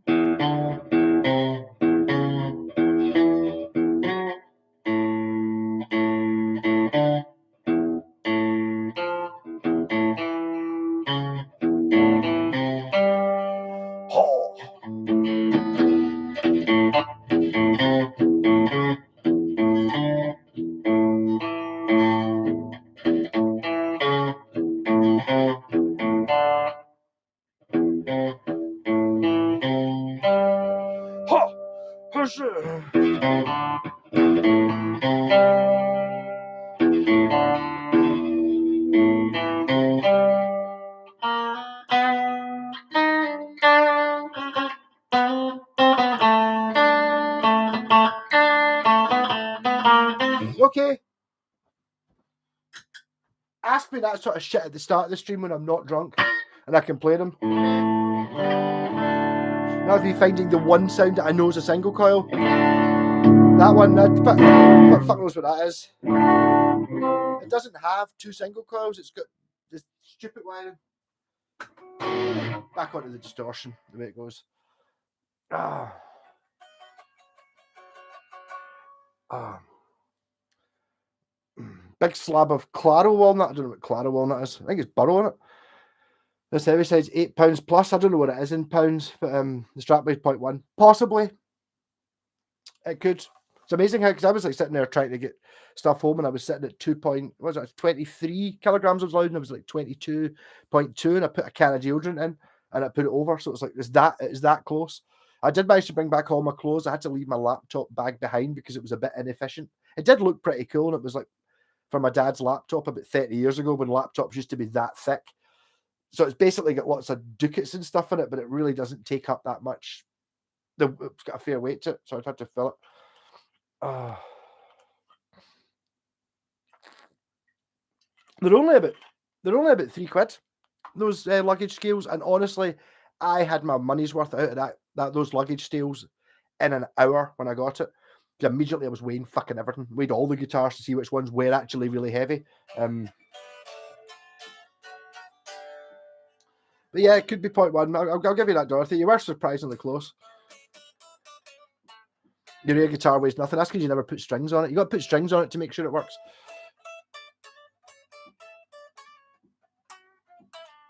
And it goes to it needs more brass. It doesn't have any brass on it. That's how you know it's not a 70s Japanese guitar, because it's not brass. It does have a ceramic nut, or it feels like stone. The nut weighs a lot because it fell off when I took out the window. But it's like, I don't know if it's bone or something that kind of feels a bit like stone, whatever it happens to be. Well, I think the only reason it looks like Jerry Garcia, it's like an awful lot of woods. It grows on me, though. I wasn't sure I liked it to start with. Now I think it's fucking great. It's got a Japanese bridge. Someone, one of my Craig in the band's like, that looks like a Goto bridge.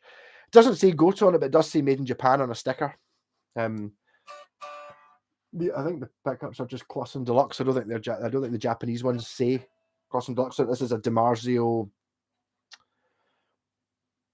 S2, maybe. Kind of looks like the old. It's got the hex poles, and this is a DiMarzio number.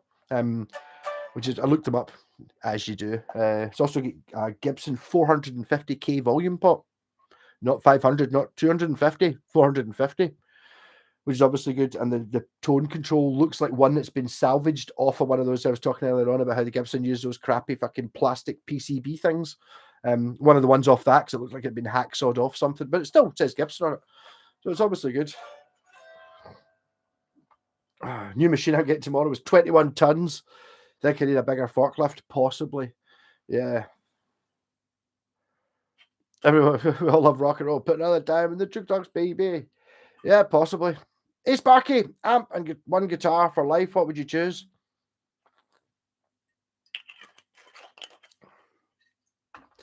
To be honest, right now, once I fix the switch in it, probably the corker and the amp would have to be. I'm allowed a super.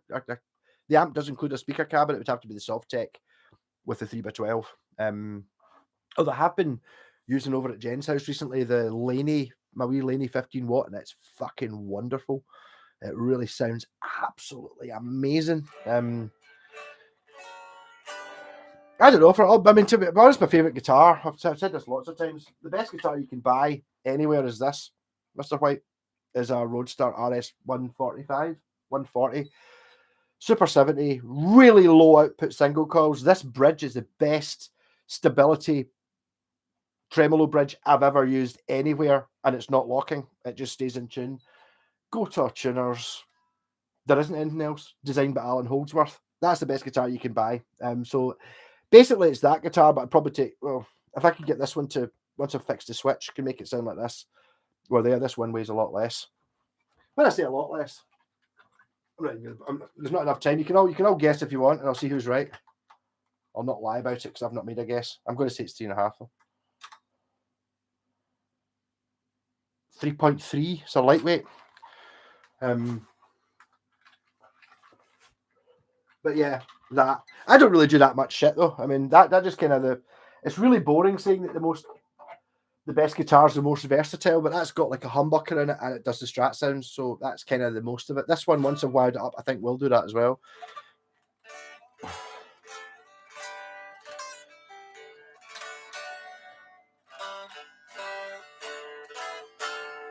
There you go, one guitar for life, yeah. Oh, we don't need to do that anymore. What happens if you get a spare? You need a spare one in case you snap a string, obviously. I don't know what I would.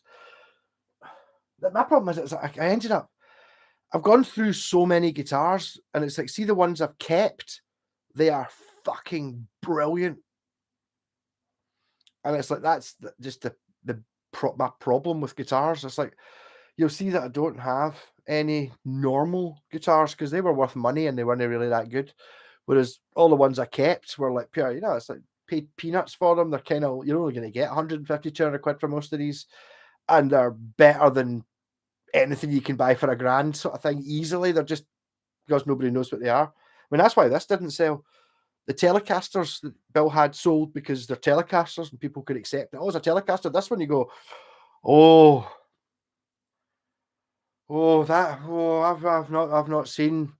that design didn't come out in the 50s.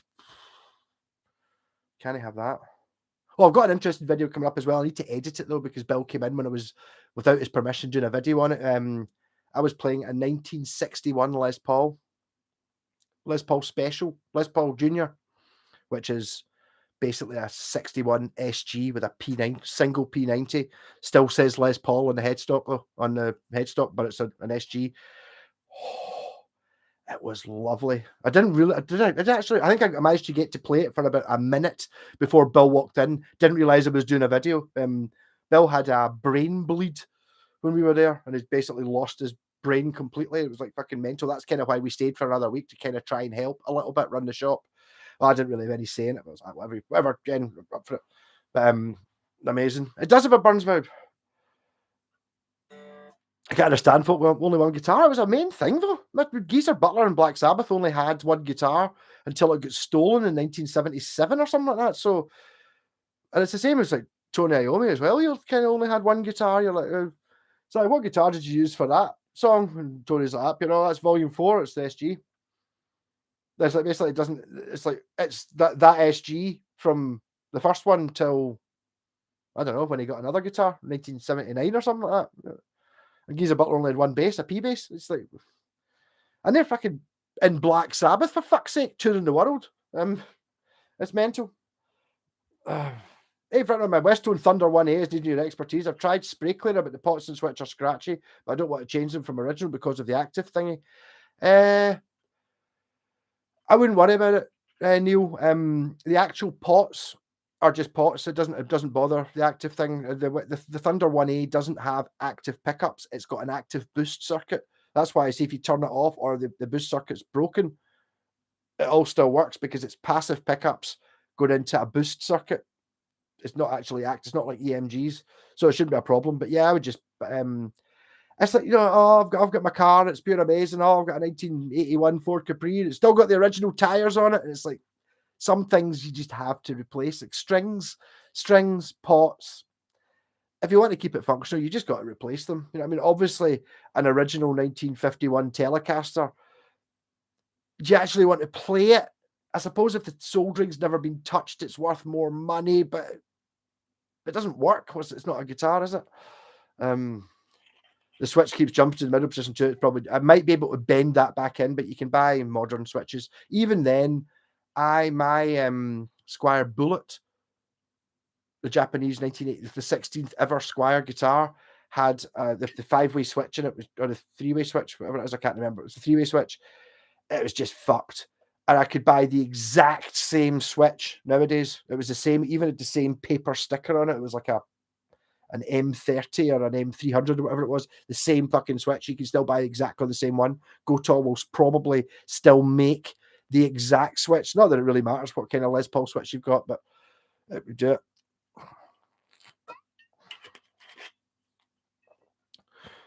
it. But in fairness, Black Sabbath did all the drugs, yes. They spent more money on cocaine recording Volume 4 than they did recording Volume 4. Oh, sorry, is everyone getting ads? I tried to click the thing. I've not been demonetized yet. I'll probably get demonetized.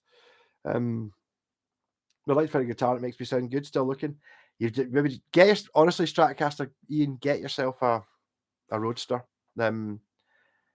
It's so because it's the cheapest one they did, or well, within a point, it's like an RS 140 or an RG 140. I think the 135's got 3 single coils, but it's basically the same guitar. It's only a one. It's not like, you know, you look up them now, like I don't even think RGs go as low as that. You know, you're looking at the RG 350s, the Korean one you always see, it's like 300, and it's like when you get to Japanese ones, you're up at 700 and something and 1500 and shit. That's a 140. So it's got this, I'm just a cheap guitar. Maybe that's why I love it so much. There's fuck all on it. It doesn't have anything fancy on it at all, but it just does everything brilliantly.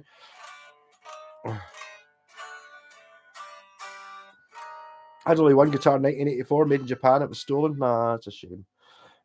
But the thing is, as well, once you've had one of these guitars, the problem is, you know, I mean, I've learned, I've kind of ruined it for a lot of people because I've just put videos up on YouTube saying it. But it's like, I'm kind of, if I'm buying a guitar and I see it, and it's like I know if it's a Japanese one from like between the late 70s and the mid 80s, and it's like 150 quid, it's going to be fucking brilliant unless something's wrong with it. Well, within reason, you know, if the pickups don't work, you can fix them, or if there's bits missing, you can replace them. It's only if it's got like a snap neck or a burst truss rod, which doesn't really happen because they're really high quality. You just know. I mean, a few of these ones, like that one there, that Force 3, I saw that and it was like, one of those ones you see and go, up here, it's ending on a Tuesday morning. I'll fucking might be quite interested in that. I was like, I think I put, I can't, I was at Tuesday morning, I'll be at work. Fuck it. I was like, I'll put, yeah, fucking 60 quid, £66.66 I put as my bid. I fucking got it. I did that a week before. I just got it and I was like, oh God, I didn't mean to buy that. And it was like, okay. And it's fucking amazing. Actually, it came with a Fender, no, a Seymour Duncan broadcaster pickup, which I sold for 80 quid. So actually, that guitar owes me nothing. It was free. Once you get those sort of guitars, it's dead hard not to skip past them. The problem is when you try and sell them, you're sitting there and I'm like, oh, I'll try and sell, you know, the Aria ZZ Blade Runner. I'll probably get 300 quid for it, maybe 250 quid. And it's like, can't sell that for 250 quid. Fucking put that up against a Gibson Explorer, it'll kick its ass at £1,000. It's like, it's better. Like, in all measurable aspects, it's a better guitar. It just isn't a Gibson, so it's not worth as much money, and even an Epiphone. That's fucking less than an Epiphone one. The Epiphone ones are pish. Ah, ridiculous. I always remember a man in London selling jumping beans from a tray. Well, the main active tone pot is still working though, so we'd upgrade all the other pots and switch. You're right, it must play. Yes, no, you have to. I mean, the Westone Thunders are fucking great.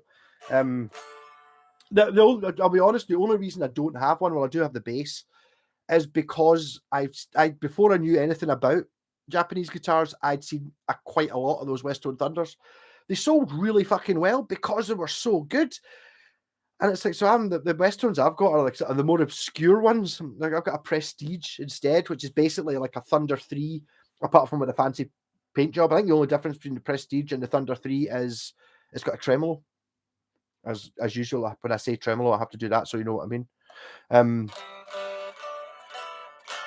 Texture, I think I've still got one of your guitars. Did you give me a Stag Strat for some reason?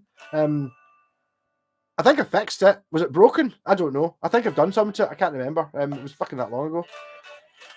Oh, pickups on the corker. It's a DiMarzio S2 and a DiMarzio Tone Zone, something like that. The most fucking amazing DiMarzios.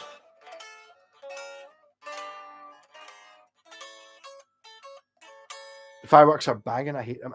It's just like fireworks are pure banging, man. No, I fucking hate them. I suppose they don't have Guy Fawkes Night in America, but my God, do they do the Halloween thing to excess? Pure ridiculous. Like totally. When we were pulling in, we were driving along the road after we get picked up. This is just before when we get picked up by Ray and I can't even remember Valerie. The two neighbours that up here were going through this. I saw up here a house that had like skeletons. And I was up here. I don't worry. We've got folk who've got no taste in Scotland as well, and they were kind of like, huh. And then we started. That was the first house we'd seen, which was in the middle of nowhere between the airport and whatever it was, Paduak, Pakquack, P's and Q's in it. And when we went into their bit where all their houses were, there were fucking hundreds, and I was like, oh shit, up here said folk with no taste, like pure ridiculous, like folk having like a big graveyard set up with 20 gravestones, all with different things written on them, and skeletons carrying coffins, and big massive inflatable witches on the roof, and monsters and spiders, and just like pure total excess ridiculousness of Halloween. And even outside the shop there was a Halloween parade going down the street where all the shops had everything was Halloweened up to the fucking max. We don't really do Halloween really. It's like maybe get pissed and dress up for a fancy dress party, but they're like a whole month of, and everything's pumpkin, so you get pumpkin coffee and everything fucking pumpkins out. It's fucking mental. Also, it was really fucking hot. I don't know what it was, maybe 26, 28 degrees centigrade for the first 10 days we were there. Pure roasted, as in pure sweating in a t-shirt type shit. And then it got cold, but not that cold. And the sun was out all the time, and it wasn't dark and dingy and depressing at all. It was mental. The new Epiphone's 49 quid. I don't know. Bill was talking about there's new Epiphone acoustics that are out. Apparently they're made in America, but they're like $1,000 cheaper than the Gibson, but they might be pure amazing. I'm afraid something that's a guitar that's 1,400 quid. I mean, the thing is, it's not this, right? Not that I would ever buy this guitar. A guitar like this, I can see why it's 1,500 quid. You know, it's one piece wood. It's got all the fancy shit, all these details in it that are just excessive and not really don't really do anything. You know what I mean? It's like the Ibanez Roadster. It's just fucking painted red and it's 2 bits of wood nailed together. But this has got all the fancy shit, which is nice. I can see how this would be that, but when you look at like all these other guitars that are 1,500 quid and stuff, and it's just like just a Les Paul, or $2,500 for it's just a Les Paul, the same as many others, and people complain about them because the frets haven't been done and they're really fucking heavy, much heavier than this. It's kind of mental. Switches. I have a vague recollection of playing a Phoenix Strat with humbuckers, 3 switches instead of 5 ways, so each pickup be off, single coil, both coils. Easy to do, if so. It could have. I doubt it was a 3 humbucker one. But yeah, it's easy to do. The problem I've got with the 3 switches, Schecter used to do that. Schecter actually, their latest, or actual David Schecter, not the modern Diamond Series Schecter, the Korean ones, he did a 3-way coil tap. So you can have a single coil pickup, which is pretty rare to actually get it tappable, which means that you wind the coil, they wind the pickup 5,000 times, take a wee tab off it, then wind it another 5,000 times, so you can basically switch it to half power. Yoakum's, the bastard's Blazer, does that. Mine doesn't, which is really annoying, even though it's the same pickups, apart from mine aren't tappable. Sounds amazing, but Schecter, the last time I saw them, which was, I don't know, 10 years ago, still current, they had a 3-way one, so you had the choice of like a low output pickup, a medium output pickup, or a really hot pickup.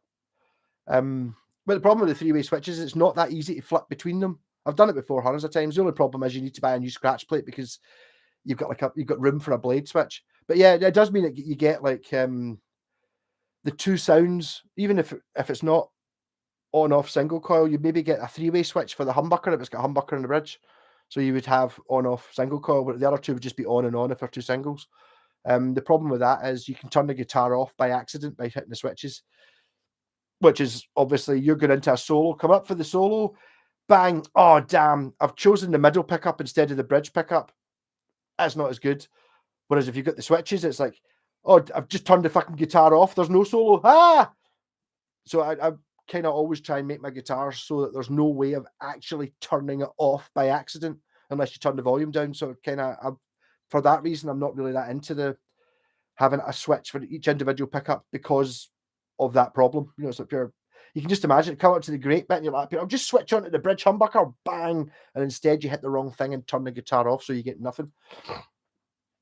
Oh.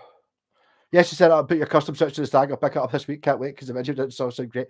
There you go. Sorry, Neil. I just go through too many guitars. I don't remember. I'm sure I did something. I wonder what my custom switch was. That's why, if you watch any videos I do on guitars that I've put switches in, at the very start of the video, after I say hello YouTube, I'll explain what the switch does so that nobody comes back to me in 6 months' time and goes, I've got this guitar. What do the switches do? And it's like, I fucking no idea. That sounds like something I would do, yeah, totally. But if I find a video, and the video, I'll just, it's even for a reference point for me, you know what I mean? Skeletons are sexy, but the ghosts are scary. I have to go after a dental appointment tomorrow. The dentist is going to rub my gums. Catch you later, Dorothy, the lab skeleton. Again, it's been weird. It's great. Fucking love you being here, but I mean, I think we're all weird here, but I think you're like weird plus. No food tastes as good as skinny feels. Heard that. That bacon does taste good.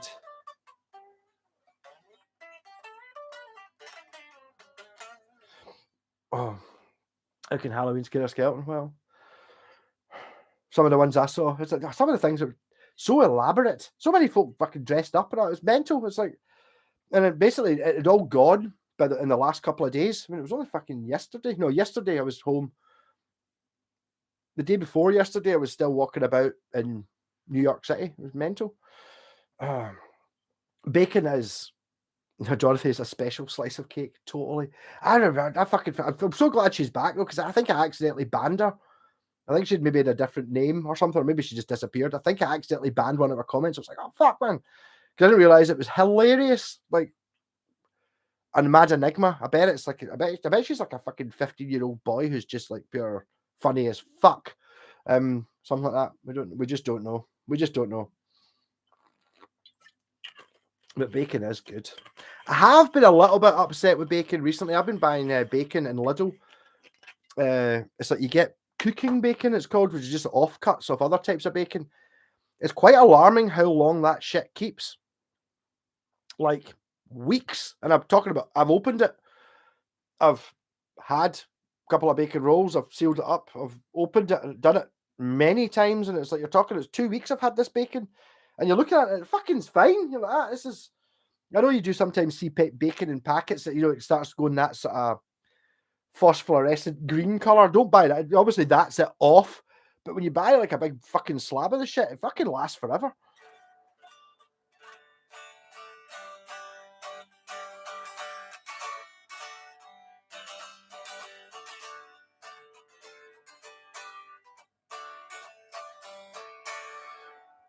Yeah, sorry. Back to the question there, Andy. Yes, if you've got a Strat with 3 pickups, it's dead easy to put a. Use an on-off-on switch. It's dead easy to do. I could give you 3 that are humbucker, off humbucker, but it's not very often you see a guitar with 3 humbuckers in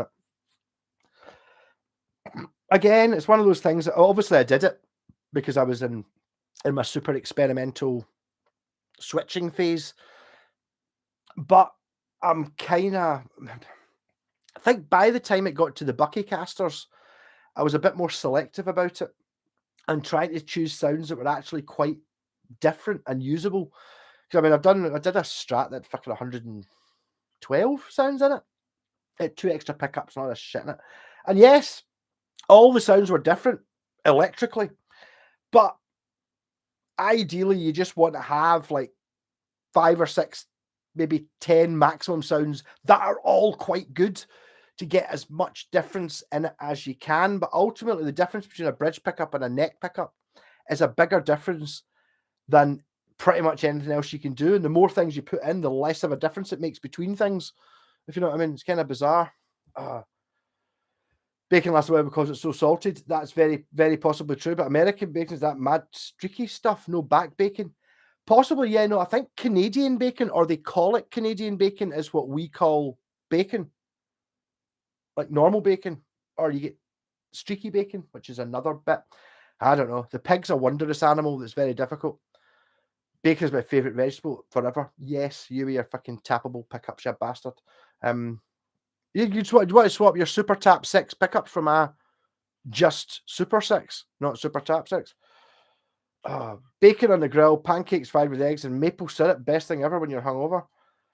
maple syrup thing, this whole sugar shit, breakfast stuff. See the white bread in America, like, or just bread in America.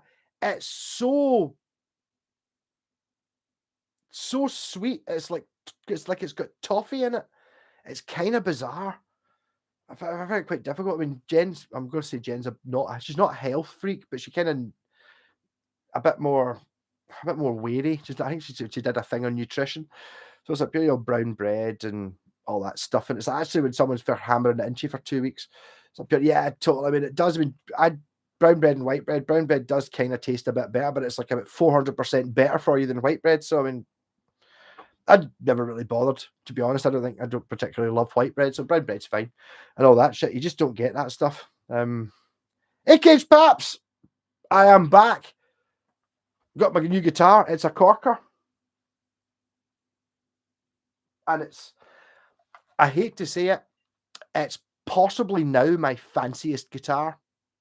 It might even be fancier than my previous fancy guitar, which is my Washburn Falcon, which has a solid rosewood top, the 5-piece neck through and all the brass on it. This one has a 1-piece body, 1-piece walnut burl, and it's got this stripe on the neck. See where the maple fingerboard, it's got like 2 layers of wood binding on the top of it, but you can still see the ridge. It's really nice. I really like it. Oh, I remember that £100 pink Strat you got to pick up.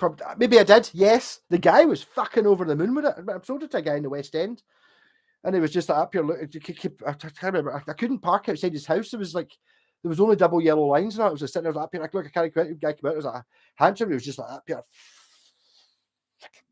Money, there you go. Fucking. I was like, kind of, aye. It's kind of this. I think it's 2 or 3 5-way levers. He's up here. It's in a video. And I saw the video, totally up for it. And I think he was in a death metal band, and it was like, pure, I'm going to turn up my death metal band playing this thing. Fuck your Hello Kitty shit. Turn up this. It was 100. I think it was 106 or 116 sounds. I can't remember.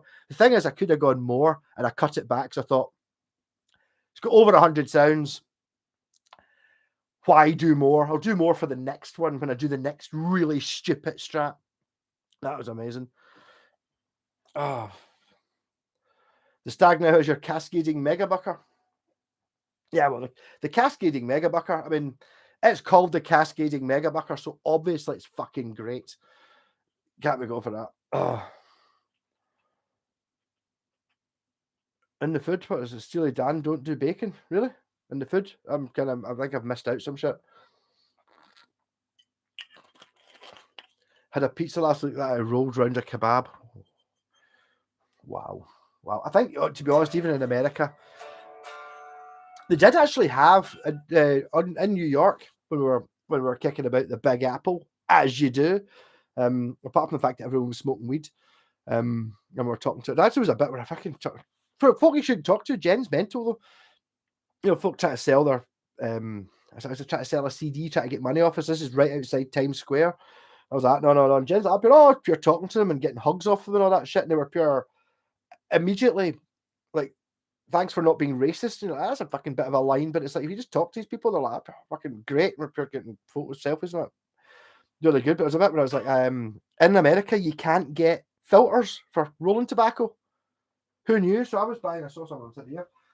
The only option was to buy sort of hollow cigarette tubes and then rip the thingy off and then use the sort of filter to try and make roll-ups because nobody smokes roll-ups in America. So at one point I'd ran out of skins actually, and we were walking down the street. This is in the hood or whatever, not that far away. And I saw this guy. It was like this black guy sitting there. I was like, I was rolling a joint. Can I get a cigarette paper off? Oh, sorry, I thought you were rolling a joint. And this other guy's like, what'd you ask for then? I was like, I was just asking for a cigarette paper to roll a fag because I don't have any.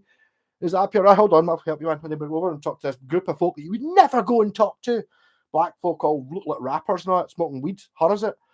And he's like, yeah, you give me a couple of skins. And I was like, right, it's just for a fag. I'm not, you want to buy any weed? I was like, no. So I got like a couple of skins off a mad rapper thing. And it's amazing when you talk to these people, you just expect you're going to get shot.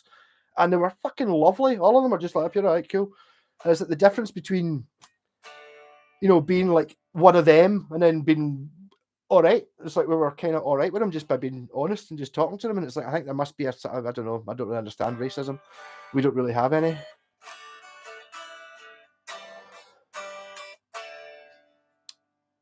Hey, Thomas, oh, you weren't here earlier on. I had a guess. Who got it right? Neil, front row guitar, got it right. Was it 4.07 kilograms? Which I suppose, arguably, Dorothy might have been right. It might be, it's possible that the strap weighs 700 grams. And this lead as well, that weighs something. Even at that, I can feel that weighs something. Like fuck it.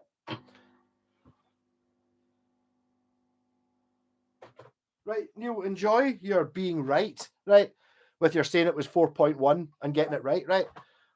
Whereas now I've taken off the strap and I've taken out the lead. Is that going to make a significant difference? Because it was 4.07, right? So without this, if it's below 4.5, it rounds to 4 kilograms. And then somebody else might have been right. 3.9. Under 4 kilograms. So there you go. That just shows you how much difference there is with the fact that I had a lead plugged into it and it had a strap on it. So, Neil, I'm sorry. I hope you enjoyed your little glory hunt there of being right, but you're no longer bang on it. Amazing, eh? You never think about these things. But there you go. But I did put a cascading mega bucker in your squire, so you should be all right. Yeah, I can see your pain there, Neil. It's like your happy face, laughy face, very laughy face. It's like, yeah, it's good, but it's not good. It's a bit of shit. I don't know, but yeah, there you go. So basically, next time, that fucking made nearly a kilogram's difference.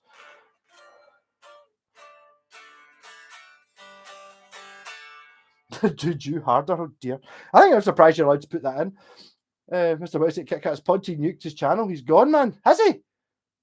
I wondered why I hadn't been there, because when I said I was going to America, I was expecting him to be. Oh, he's all right. Oh, you worry about these folk? Oh, Blacktooth Fox is all right.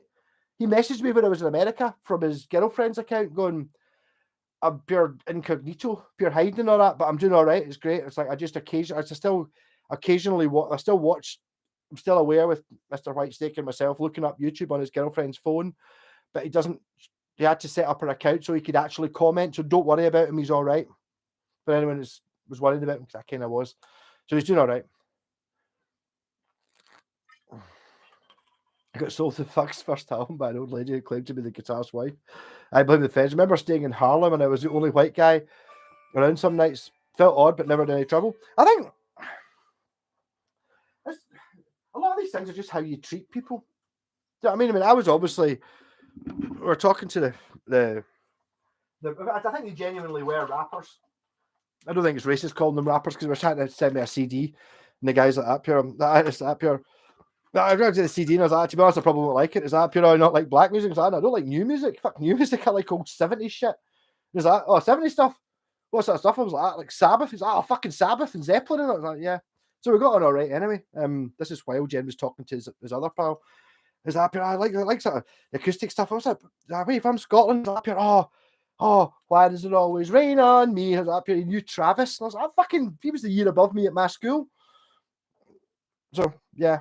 But just like talking to him, and it was like fair. Immediately, it was like the whole thing had gone. But there was a really creepy guy, because Jen was hugging these black guys, as you do, and one of them was like a pure. I don't know if he was the bass player in the band or something.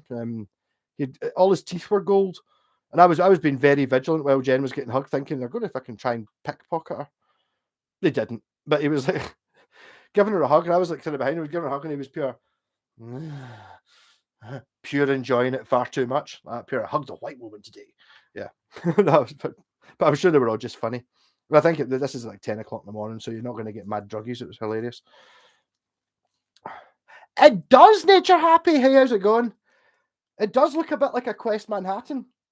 I know the guitar you're talking about. Kind of, yeah. I mean, I was thinking Burnsy, but yeah, it does kind of look like a Quest Manhattan. It's a corker. Handmade by some dude who doesn't use any CNC or anything like that. Corker guitars in America. I got gifted it because I was the only person who showed any interest in it in the 3 or 4 years it had been for sale. I'll be putting videos up during the week, but look at it. It's fucking one-piece walnut. It's got this binding that kind of stops there and continues there. The fretboard's got this line in it. That's the neck joint, which is fucking amazing. It's one piece.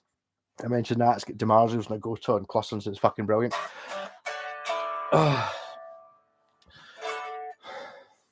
But you need a lead and a strap when you're using the guitar, so that should be included.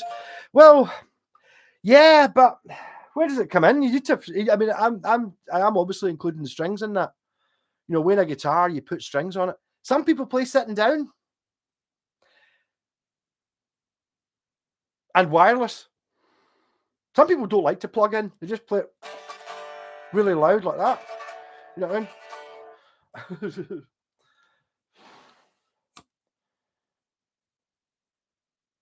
Oh, sorry, Mark. I know when you I messaged him when you said you got lost. I honestly I don't know what it is. I mean, it's obviously, I know it's nothing to do with me, but I do feel bad for you. He's got one of your guitars. I'm sure he hasn't fucking pawned it or shit like that. But I don't know how you get a hold of him. He commented in one of my videos the other day, so you might be able to reply to that. But I don't think his phone's fucked and he doesn't have another one, so I don't know what to do. I know that's shit.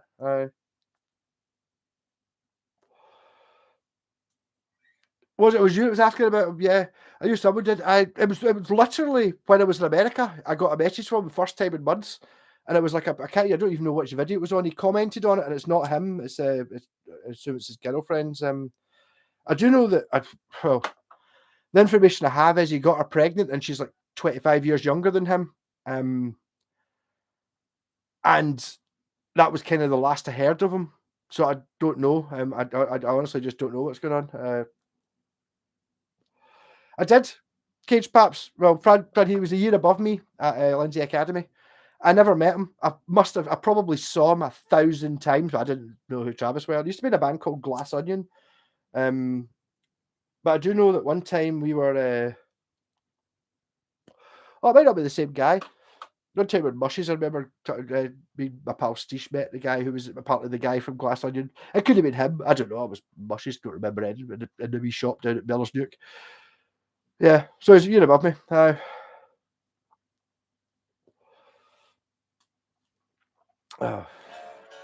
it's not a piece of wood. This is going to get better. See, the more I play it, the better it's getting. Because this guitar, unlike other guitars, I always say, it hasn't been played for 20 years. You need to play it for a few hours or a week to get it back to knowing that it's a guitar from a solid piece of wood. This, I don't think it's ever been played. I think I've played this guitar the most that anyone's ever played it since it was built in 2019. So I think in the next couple of weeks, this is going to come to life and be absolutely stunning. It's already amazing. I know, Mark. I'm sorry. I did try and message him, but his phone's gone. I hope he's all right. He's a nice guy. He might have done some stupid things, and he might be a bit thick, but he's obviously lovely, man. And there would be no malice or anything. He's definitely not intentionally ripped you off. I don't know what the situation is, though. Saw the pictures that you put up in maple board with walnut binding. Yeah, well, I don't know. It's walnut and purple heart. I think you can't really see it in the photos now. If you look on Reverb for Corker guitars, it was still up the other day before I came home. I don't know. They hadn't taken it off. I suppose there wasn't a rush because it's been on for like 3 years and no one had ever commented on it. But it's like two very distinct, different pieces of wood, like a walnutty one or something, and a purple one, which I think is probably purple heart. But it's been put on as binding on top of the maple fingerboard. So that maple stripe you see there is the fingerboard. Right, oh, hold on. I've just seen a thing that ads will run shortly for some viewers. I'll just turn that off. As I'm trying not to get demonetized, I'm not getting any money for anything anymore. I've skipped them so you don't have to see them. Oh.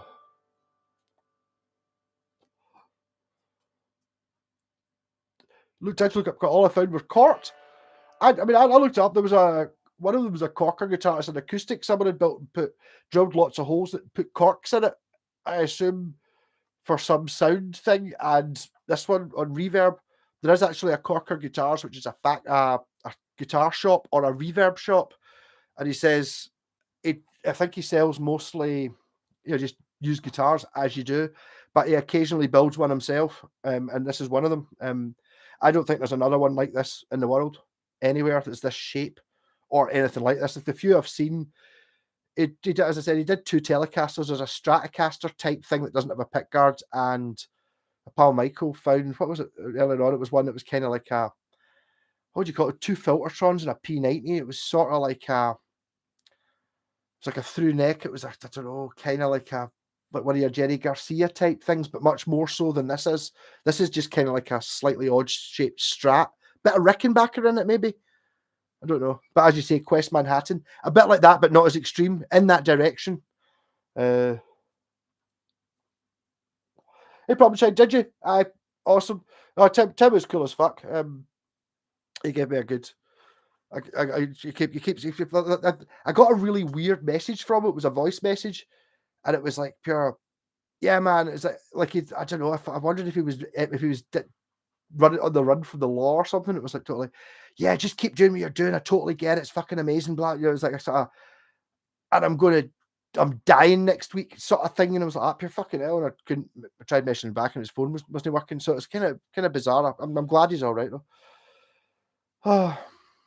Hey Alex, how's it going? I'm repeating myself. Sorry, I probably didn't see you. I'm on the bucky, first bucky in 3 weeks. It's actually going quite slowly. What time is it? I don't know. Where's my phone? I don't know. Fuck it. 10 o'clock. Nah, that's not too bad. Yeah, no, Tim was Blacktooth Fox was always very supportive of me. It was very nice. Lovely guy. He did go through a stage of phoning me a lot though, and being on the phone for fucking 2.5 hours. It's like, man, I'm going to get Messenger so you can message me, tell me about all these guitars and custom stuff, and I'm just mad into it. It kind of looks like a Nags. I think Nags guy worked at PRS, or maybe a local collection. I don't think so. It's like, where is it? VA. But no, PA is Pennsylvania. VA is, what was it? Is it Virginia or something like that? I don't even know how. Honestly, I could have probably, if you gave me the 50 states, like a map of America, a list of all the 50 states or 52 states, whatever it is, and then told me to, with them all outlined, but not with the words written in them, how many I would get right is probably about 4. Now 5, because I know of Pasadena. Probably because I know it's now next to New York or next to New Jersey, whatever that's a state. I don't know. Pure ignorant of that shit. I mean, it's really annoying because you see it quite a lot. British people slagging off the Americans for not knowing where all the European countries are, apart from Italy, because it looks like a boot. All the other ones, they just don't know where any of them are. And it's like, well, stupid Americans. And then actually show me a map of America. And it's like, I can probably guess kind of where New York is and Texas. And I know Mississippi, Kentucky is kind of shaped a bit like a guy holding a frying pan frying chicken. And now probably Pennsylvania, but that's kind of, I now not actually know where Detroit is because Jen went to Detroit one time. It's kind of like up near Canada. Kind of bizarre. I had to go on a 1962 drag when I was buying an acoustic. Oh my God, that was a peach. Like an actual one from 1962. I think a lot of these things, I don't know. See, this guitar isn't old. In fact, this is joint my second newest guitar. There's only this one and the FGN, which I think is also 2019. That I still class as brand new. I don't think I've got anything else past 2000. But they do get older. They do get better when they get older. So I think there must be a little bit of that in that. Someone told me that before about the Antoria guitars. It's like, he remembers when they were about, they were shit. But he's played them recently and they're fucking amazing. It's that whole drying the wood out properly. I don't think anyone really does. Maybe they do if you're buying a $5,000 guitar. They've dried the wood out properly, whereas the rest of the time, they've dried it enough to make a guitar. Enough. Not if you're Harley Benton, they've not dried it at all. But maybe in 10, 20, 30, 40 years' time, if anyone's still got a Harley Benton, they might be good because the wood's actually dried out.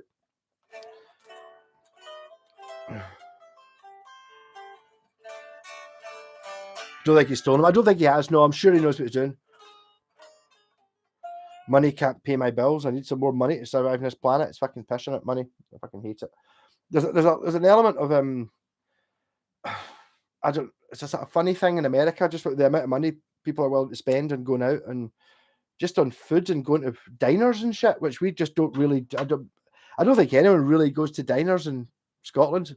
A lot of people eat carry-outs a lot, but they're sort of cheap. But going out to restaurants and stuff and diners and sit-in places, it's just too expensive. Just don't do it. I've not been out for dinner many times at all, like in a restaurant proper, because it's just too expensive. You just don't do it.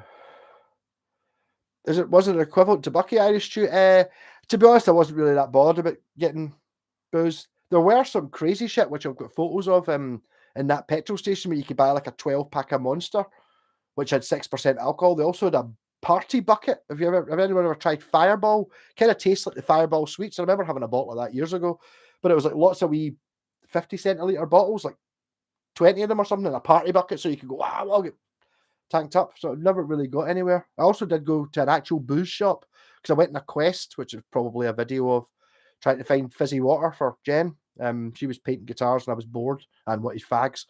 So I went for a walk and it was away for about 45 minutes, just walking about trying to find fucking fizzy water, and nowhere sells fizzy water at all. And I managed to find it. But it was like I went into a booze shop thinking, you got look for, they call it seltzer. You got any seltzer? And the guy's like, pure, yeah, here we go. And it was like, a big box of seltzer. It wasn't expensive, and it was 5% alcohol fizzy water. Like, no, have you got any without alcohol? And it was like, no, this is a booze shop. Okay.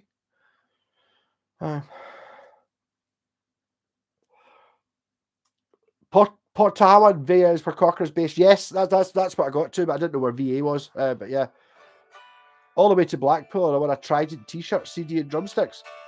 Trident, wow! Trident used to. I think they went to Kirky High.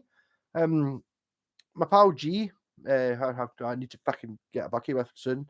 He got married and had a kid and all that, so I haven't really seen him very much in the last couple of years.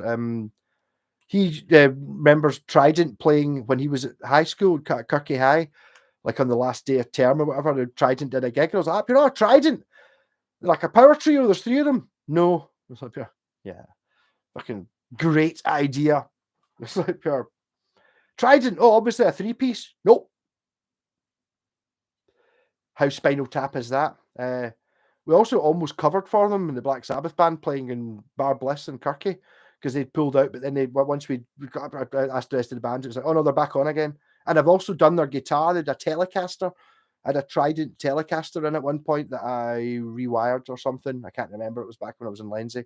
But definitely Trident are one of those bands that I don't know anything about. I've never heard them, but I think they're sort of 80s rock type thing, and they're local.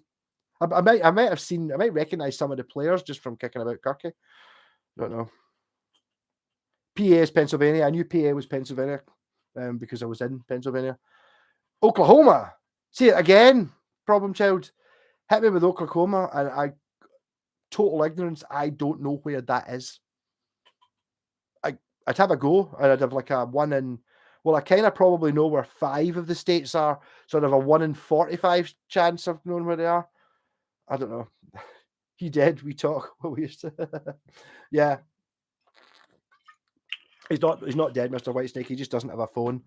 And it just seems a bit. Well, in saying that, how long did I not have a phone for before fucking after complaining about it for 6 months on YouTube? My pal Buster, who gave up playing the bass and now does motorbikes, he had a channel and everything. He just gave up playing the bass. Like, you don't even play the bass at all anymore. What the fuck? He gave me an iPhone, which lasted about a month, and then I had to update, and then just fucked up. And then I was back on having no phone after having one. I was fucking in my pal Cameron up the road there. So you can have my phone. There you go. It's like, yay! All that complaining on YouTube got me one. So it was all right. Florida looks like a wag. Yeah, I could probably have found Florida, to be honest. Soda water. That's what you're looking for. No, soda water's not fizzy water. It's seltzer you want. That's what they call it. We just call it sparkling water. Every state on top of Texas. All right, okay. I could probably find it if I knew it was on top of Texas. My first Strat I bought in 1987 was a Jap Fujigen 1985 62 dish. It played amazing. It's worth a fortune now. Then I sold it when my ex was running for money. I'm a dickhead. It still hurts. Everyone's got stories like that. I sold my first bass was a West Tone Spectrum DX, which I bought for 30 quid and sold for 20 quid because I fucking hated it. I never changed the strings. It was really dirty and the neck was the truss rod needed adjusted. I didn't know that at the time. And then my second bass was my Aria ZZB, which was fucking amazing. I absolutely loved it. And a year later, I joined a band playing Stones and Beatles songs, and I was playing a fucking turquoise Explorer that shape. So I traded it in, got 60 quid for it, traded it in against an Epiphone EBO because it looked right. And for 20 years, it was like pure, looking for another one of those Aria ZZBs. Mine had a maple neck on it. Couldn't find it. You know the story. You've seen my fucking videos. And I found it, the same one, but still the same dents in it and everything. The exact same guitar for sure. 150%. That's the one I had. Amazing. Left the States years ago. Nowhere is safe. But it seemed really nice. America, it seemed very... Mind you, we're in a really expensive bit in New Jersey.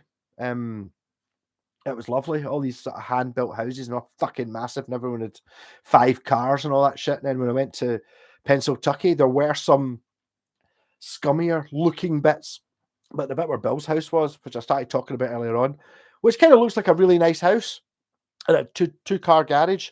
And then what the first night we were staying, Bill was up here. Played us some songs as acoustic, like with a mic, with a up an amp, really fucking loud, playing these country songs. They were fucking great. And he was like, "Show me this guitar, this magazine of hot rods." You know, anything about hot rods? I'm like, up here.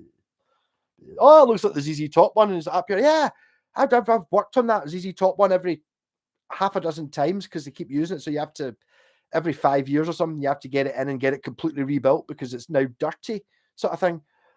And I was happy. I'll come through here and look at this. This is like at 11 o'clock at night, me and Jenna. I was like, fucking hell, no way. This double car guy just had like a ZZ Top car and then a big fucking super convertible thing and then another one that was in bits. This is total. I can't believe you've got this. How did we not know? This is nuts. And then there was all these drag racing posters and shit, like in a cabinet, because he used to be a drag racer. He used to race silly cars, which is actually a thing. I was happy. I come down here and went down the stairs. It was fucking the entire size of the house had like 1, 2, 3, 4, 5 garages in below the house, but we kind of went in at road level, so it was like a kind of normal looking house with 2 garages on it and a bit inside, like an upstairs and a downstairs. But actually, when you went downstairs, the whole house at the back, because it was on a slope, was like fucking car garages. There will be videos of it. Fucking mental. And he had like 6 or 8 hot rods in getting built that take 10 years. Fucking nuts. No, soda water. The corn is as high as the other side. Seltzer is like fancy soda water. I don't think soda water's not you can buy fizzy water 7-Eleven. Not in Pennsylvania, you can't get it anywhere. You can get water anywhere, but you can't get fizzy water. I had to fucking go to 2 smoke shops, a booze shop, a petrol station, then I had to walk to the dollar store, then I walked to some bargain fucking venture place, then I walked to a place called Giant, and they had a whole section of water and one type of fizzy water. Yeah, so it depends where you go. Soda water's not. Soda water's something else. It's not just fizzy water. Otherwise, Jen would have said, just get me soda water. I'm sure. Fizzy water, right, ladies, calm yourself. Lager. I never saw that white thing. I'm just arguing that no one uses seltzer in North America. Fizzy water is good. Possibly. We tried fizzy water. Every time I asked for it, they would just go, try to ask for sparkling water, you know what I mean? Because here, I don't know if you're American, here basically you get kind of any type of water, you get normal and fizzy version. Don't really think about it. No, I don't know. Nature Happy, I'm going to have to argue against that it is called seltzer, which to me is Alka-Seltzer, but it's actually, that's in Penciltucky. It's called seltzer.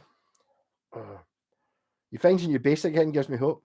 Keep looking for my Jap 62, but I'll know I need to have a couple of grand to buy it back. Possibly, they love huge fast cars. I don't know if they're particularly fast, but see, I played Grand Theft Auto.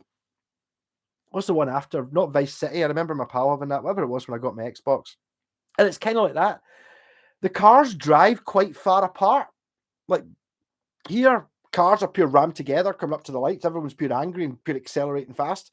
In America, it's pure slow pulling away from the lights, and they leave big gaps and stuff and kind of float around corners. It's kind of mad. Actually, Mr. Whitesnake, and your Ibanez Roadster looks shite. I was good. I keep trying. I wish I could remember that. The first thing I did was really offensive. I must have been really drunk. Maybe I'll maybe try another comment after this. I think to be really offensive, I have to drink the bucky. Carbonated water and or soda water. Ask Jen, what is soda water? I could ask, but why did she not want to buy soda water? Because we found soda water everywhere. Would be my case. Possibly. Don't know. Aye, Bulk Hogan. San Andreas was the one before Grand Theft Auto that I had. Vice City? Is that what it was called? Maybe? I don't know. Americans can be forgiven everything because Jimi Hendrix. But I have to be fair that, see, like on the radio stations, like even when you're, not that I actually listened to the radio, but in shops and shit, it was all Queen and proper rock music. They didn't have like the Euro techno, which we listened to, which I wasn't really aware that we listened to Euro techno if you stick on the radio, but we kind of do. Soda water everywhere, but no, that's not fizzy water. Love it. To be honest, I don't know. I have tried soda water and I thought it sounded terrible, but I mean, oh, am I thinking of tonic water? Hi, hold on, rewind a bit, Nature Happy. You might be right. Maybe it is called soda. I'm thinking of tonic water, which isn't. Aye, maybe it's soda water. Okay, sorry. I was getting it mixed up. Yeah, I didn't think of calling it soda water. I was just asking for sparkling water, but they didn't have it anyway because I'd already looked before I went up to the counter and asked. Nowhere sold it, bastards. I'm thinking of your Canada Dry. They had that, but that's tonic water, not soda water. I don't know what tonic water is. I know it doesn't taste nice though. Aye, I'm on the bucky. You know what I mean? It's like Euro techno is still played publicly. Is it? I don't know. To be honest, it's been that long since I listened to the radio.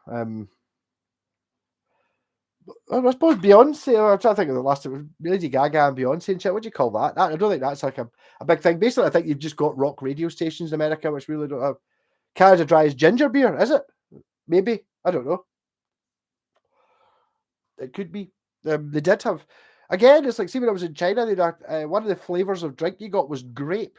We don't get grape flavor, but they were like grape. And I was drinking this out of date shit I found in Bill's house because I didn't want to be stealing all his juice, but it was only 2 months out of date, so it was like sitting next to the bin. I was like, fucking drink that. And it just green grape shit. And I tried. I drank it for a day, and it was like pure. It was so fucking sugary. It was killing me. And I drink energy drinks. So I tried pouring it in a glass, and like that much, like Ribena, put that in and topped the glass up to that, and it was still pure dark as fuck purple. Like I don't know what the fuck's in it, man. It's terrible. Good luck, Stratocaster. Don't talk about guitars. You should be all right.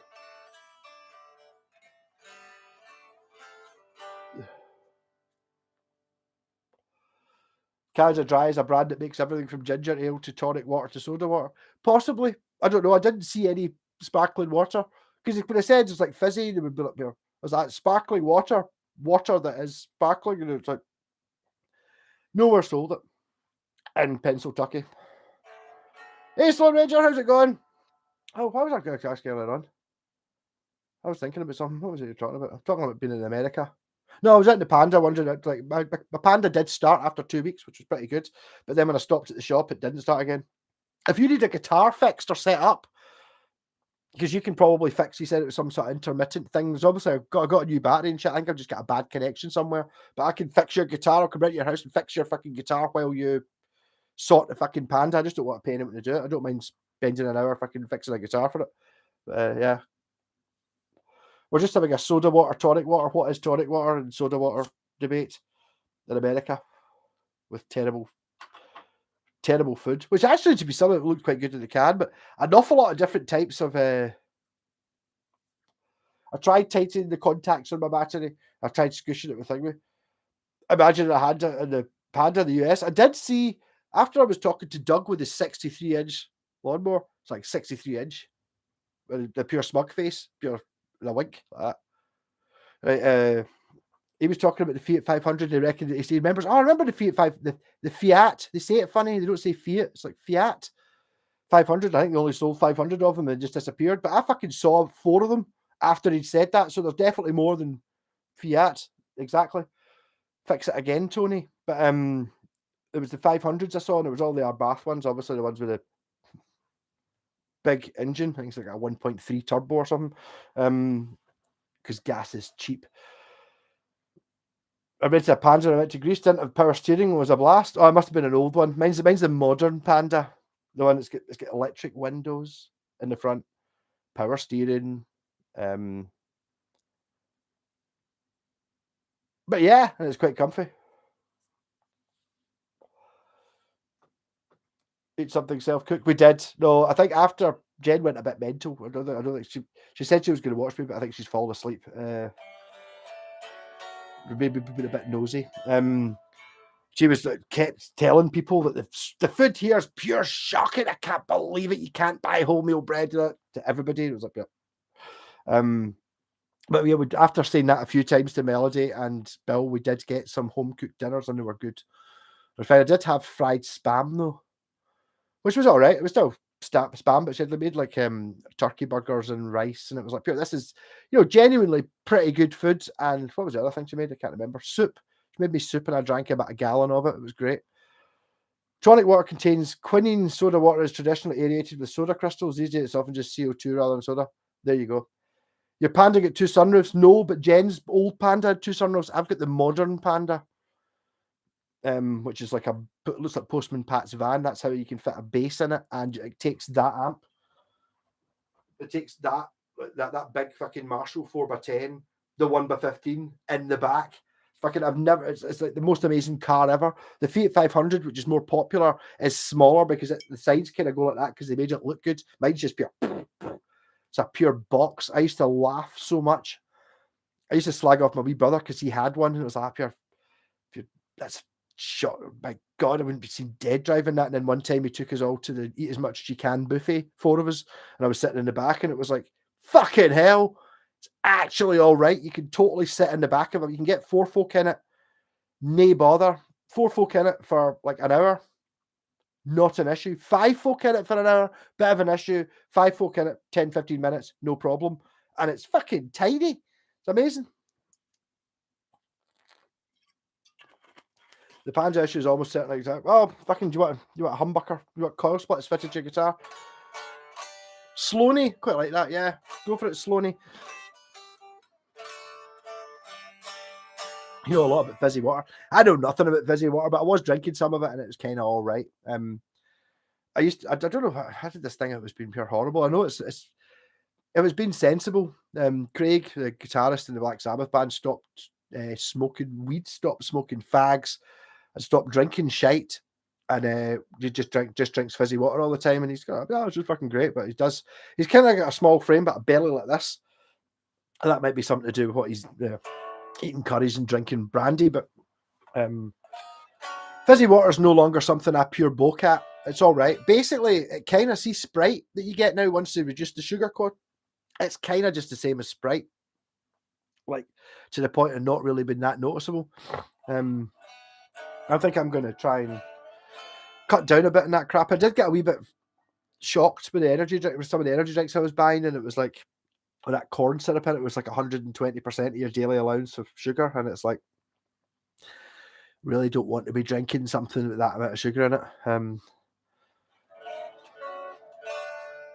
US food have no tradition. I think it's a price thing. And no tradition. I mean, I think there's just no regulation on it. I was a publican. There's very few drinks I don't know about. There you go.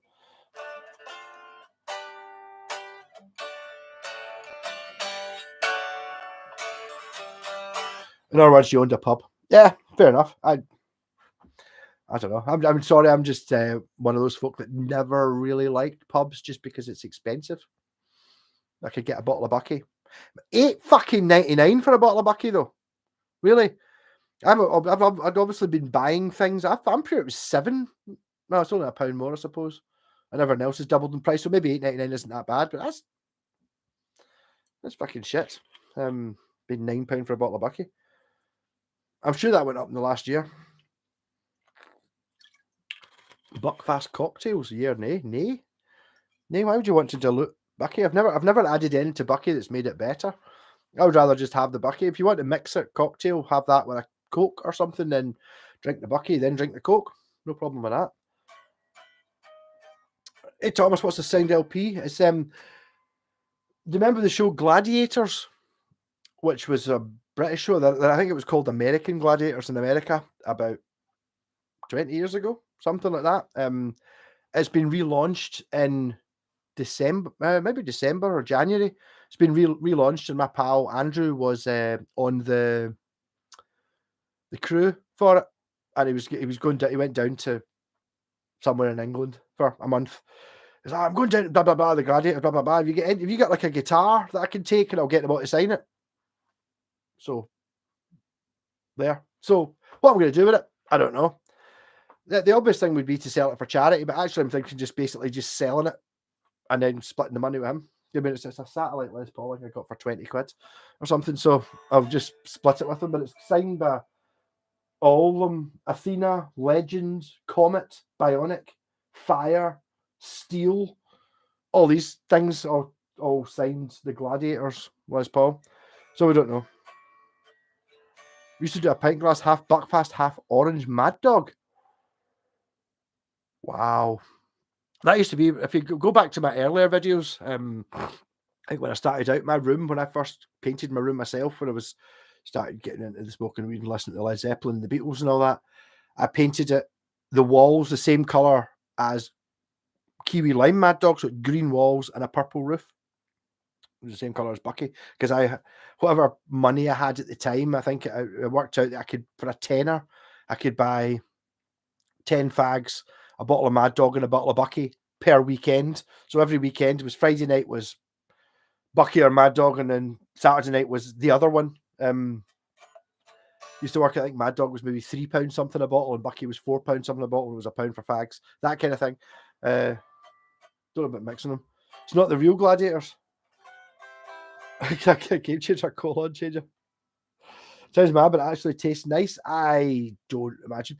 My favourite thing about Mad Dog, which if anyone who's drank Mad Dog knows this, when you start drinking it, it goes bloop, bloop, bloop, bloop, bloop, bloop, bloop, bloop.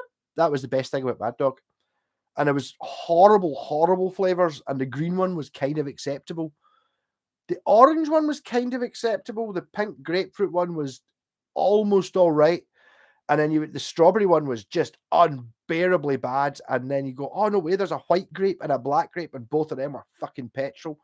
So it was green. The Kiwi Lime Mad Dog was the one I used to like, and the orange one, it basically just tasted like, see if you were just drinking diluting quash, is that what it was called? Or Robinson's just diluting orange juice, and you just drank that without putting any water in it. It tasted like that. It was just like basically that with, I don't know, 20% just rubbing alcohol put in it. Lemon Mad Dog. I don't remember lemon. You must be younger than me. Kiwi lemon. It was kiwi. The green one. It was kiwi lemon, I think. That was all right. I mean, now, yes, I can imagine it being liquid heartburn. But I mean, yeah. It just made it easier rather than trying to buy something. I was never a beer drinker. I could never. I still pretty much can't handle beer. Well, I don't know. I've not tried for 20 years, but I could drink a beer and enjoy it. I could drink 2 beers and be fine. Third beer, start getting a little bit drunk, and then the burping starts.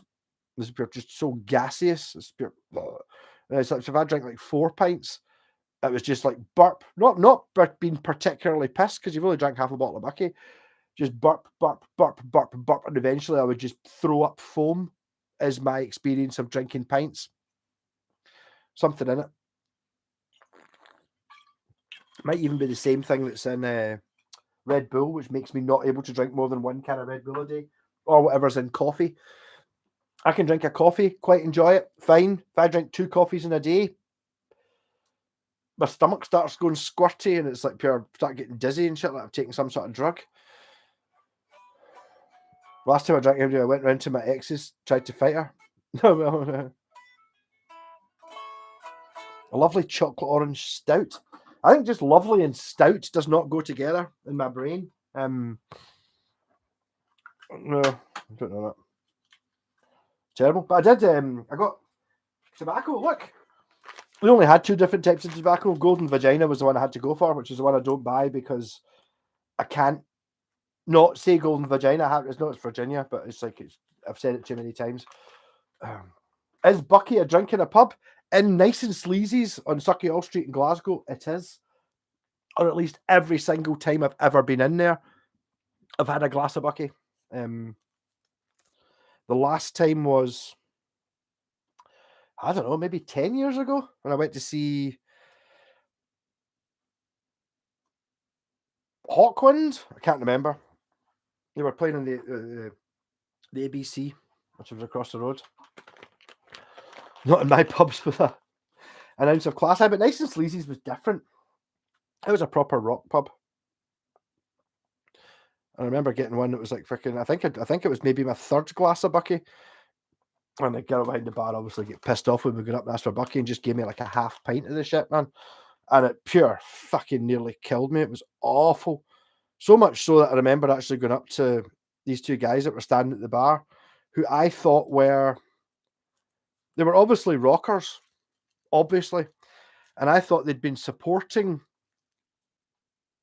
Thin Lizzy. I can't remember who played with Thin Lizzy. It wasn't Thin Lizzy. It was the Black-Eyed Spider. Someone who did. Scott Gorham was in it, and they played Thin Lizzy songs. And I remember going up to me and my pal Peg went up and was like, yeah, our gig was pure amazing tonight. Pure loved it. The two of us absolutely buckied at our nuts. And the guys like, pure, yeah, cheers. We weren't playing a gig tonight. Pure, all right, were you not playing an ABC? I was like, pure, no. But this is Chris Glenn from, Chris Glenn. I was like, pure, what, the guy from the Sensational Alex Harvey band and MSG and all that. And the guys like, pure, hi, how's it going? And I was just pure, bye, because I totally just fucked up and didn't know who he was. But he seems like a lovely guy and was just pissing himself laughing because we were obviously so drunk that we'd gone up to them and said you'd played a good gig tonight, and they were just in the pub. Oh.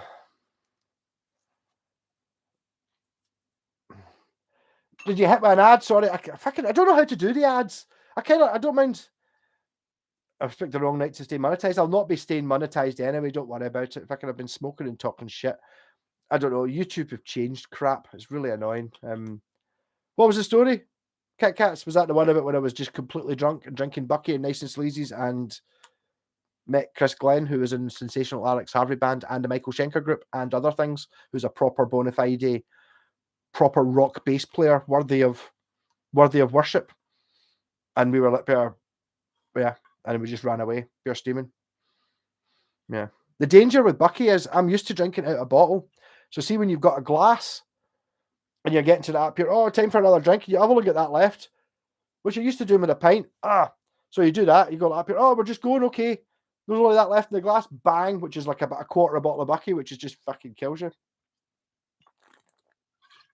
But at least I'm getting spike the likes. There's 21 people on, somebody just left.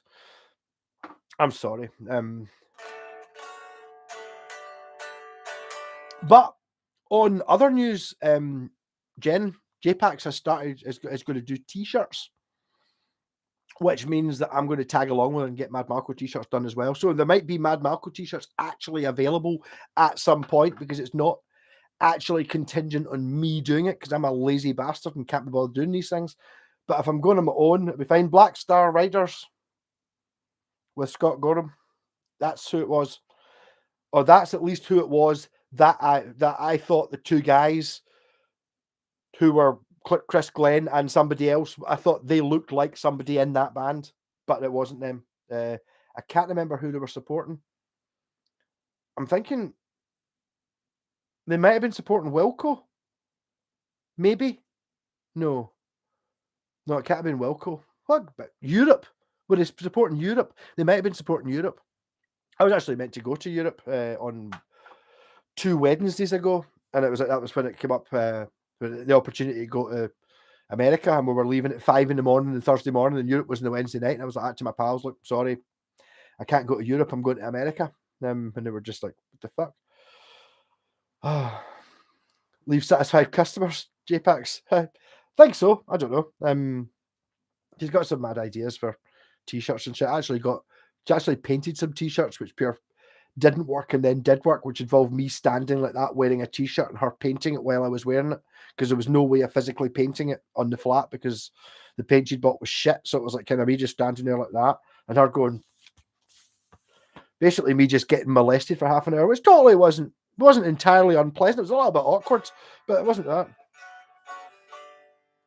it wasn't wet, it was painty, but yeah. But see, when I took my top off, good 20% of the paint went right onto my chest. So basically, it was like pure. I did look like someone at an advert. Hey JP, are there any guitars left in your bucket list? No, there've not been any guitars left in my bucket list for ages. Although the one guitar which has kind of always been on my bucket list, I'll put up in a video during the week, is the 1961 Les Paul Special Junior, the 1961 Les Paul Junior, which is basically a single P90 SG with a cool shape pickguard. That one is lovely. It was really nice. It was basically my EBO, but a guitar. And of all the vintage guitars, regardless of how much they're worth, that would be the only one I'd be looking at. And obviously, it doesn't have to be the one that says Les Paul on it, because they're worth an awful lot more money. Like a 60s Gibson SG Special. I think the Special's got two P90s, but the P90s in it, or maybe one. That would be the only guitar. But I mean, you say never, and then it's like, yeah, I fucking come back with more guitars. And it's like, even of all the Ibanez Roadsters, like Ibanez Roadsters are fucking amazing. I've got my Black Pearl one, which is stunning, the 530. I've got my wee red one, which is fucking amazing. I've got my Blazer, so I've got the whole run of Roadsters. There's no other Roadsters I want. There's only one that I quite fancied. It's like, nearly bought it. It was 300 quid recently, and it's fucking, I got given it free when I was in America. This one, I don't have the neck or any of the bits, but this is the other one that I would have fancied if there was any other guitar. So it's like, fuck's sake, that one. And Jen's like, you just take that. And fucking, no, I don't need any more guitars. And then a week later, I get fucking given this. So I don't need it, but it's too nice to J-Packs, I think. It's not really that exciting in the back. I just wish I'd had anyone got a Roadster neck. The thing is, a Roadster neck's going to cost a couple £100. Necks are a bastard. That's why I was thinking of putting this BC Rich neck on it, which I quite like the shape of. Might need a little bit of modification, but Roadster, BC Rich, droopy, pointy headstock, like a fancy pickup, a 2-point trem. Pretty cool. This weighs fucking nothing, actually, compared to, maybe it doesn't have strings or anything like that on it, but I just don't need, and haven't needed for many years, any more guitars.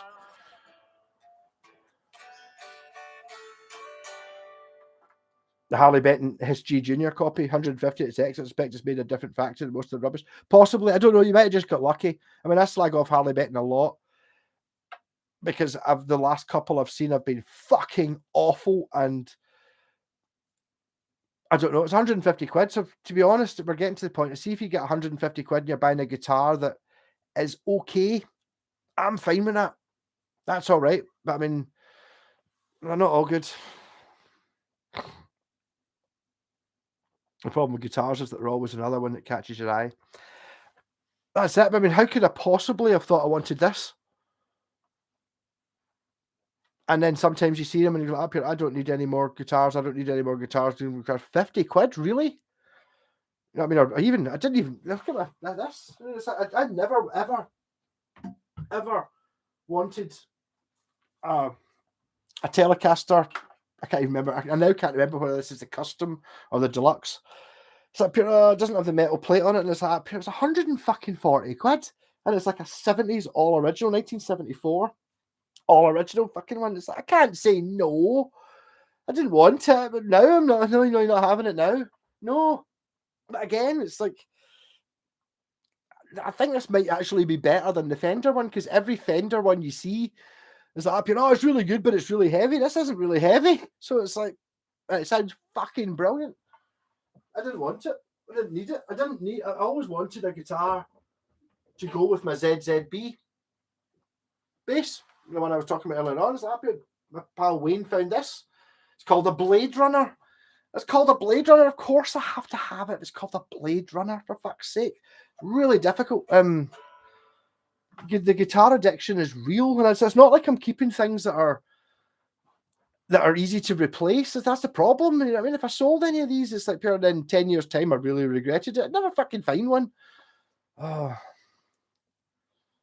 NU Strings brand? No. I was looking at Jen. I managed to stop. I need to build fucking her some key rings. She wanted to buy like one of the, the thing it looks a bit like a Marshall amp, and you put you get like you put like a keyring on, you can stick it into the input sockets on the front to hold your keys, and it's like 30 quid.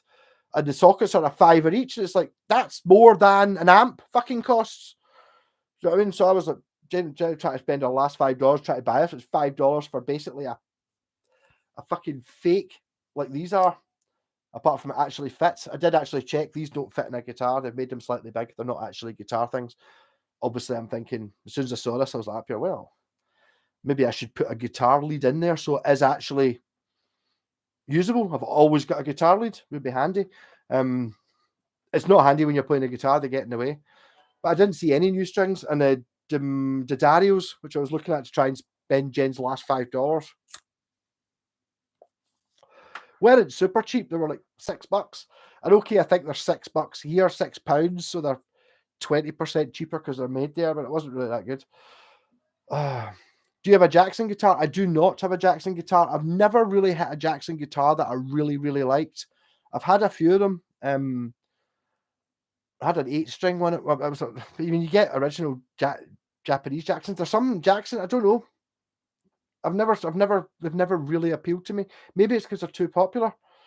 Or a Dean. No, I did have a Dean bass that I gave to Jen 4 weeks ago.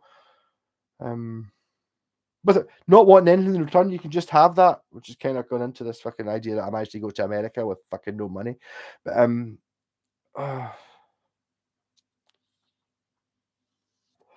no, I had a guitar, a Dean ML miniature, and I've also had a Dean ML full size one, which I don't.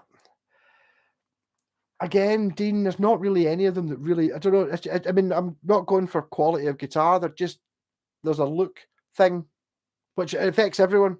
I totally get it. That's why people buy Strats and that's why people buy Les Pauls, because it's a look thing. Oh, I really want that. This is obviously it's nothing to do with how good the guitar is because they're shite. But I get it. I like the look of certain guitars. I can't deny it. That it does make a difference, and whether it's something you think is cool. If you think it's cool, you're willing to accept lesser quality and one that digs into your ribs and weighs a ton and all that because it's cool. You know, it's really difficult. A few weeks ago, you had no idea you would be in the US. A few weeks ago, it was 3 weeks or less than 3 weeks ago. 3 weeks live stream. It was hinted at before the live stream, and then something happened when I kind of haven't talked to Scott since. But that, and then it was the Tuesday after that, and then it was the Thursday we fucking left from nothing. Like the fact, so obviously I'd never have seen this, and I would have looked at it if he'd showed me this in a guitar magazine or something, which is the sort of guitar you do see in guitar magazines for $2,000, and you go, "Oh, that's really pretty. I'd maybe make one myself," type thing. I now like it. I wasn't that sure when I first started playing it. It was like I really appreciated the little details in it, but now I think it looks cool as fuck. You'll all be getting it because you've all been looking at it for a couple of hours. You'll know it's fucking awesome.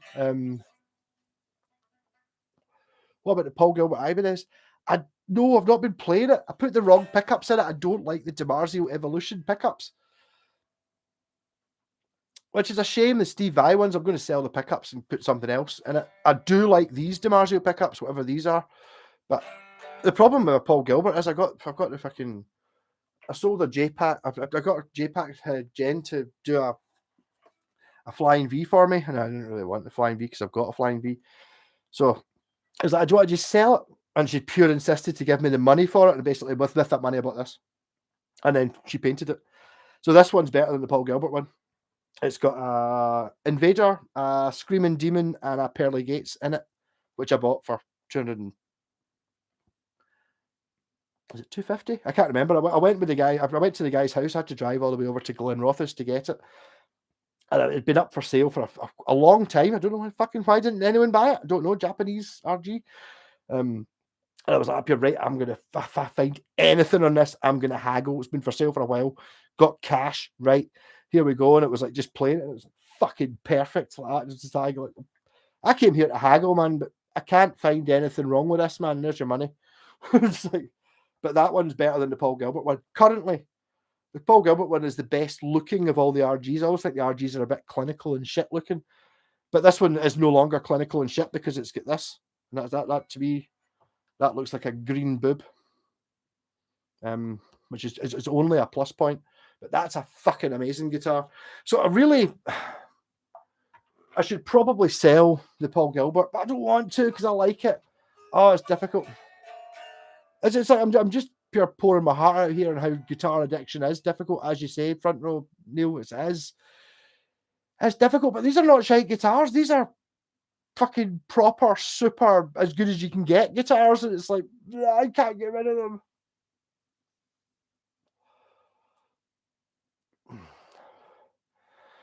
Got kicked off a Facebook guitar proof for slagging a lad's collection. All I had was LTDs and Epiphones. Humbucker set. You can't slag these things off though, because it really upset me when I started on YouTube or on Facebook, which was at the same time. Going, it was like, wasn't the page I was on was Guitar Universe or something, which is just basically all types of guitar, whatever you want.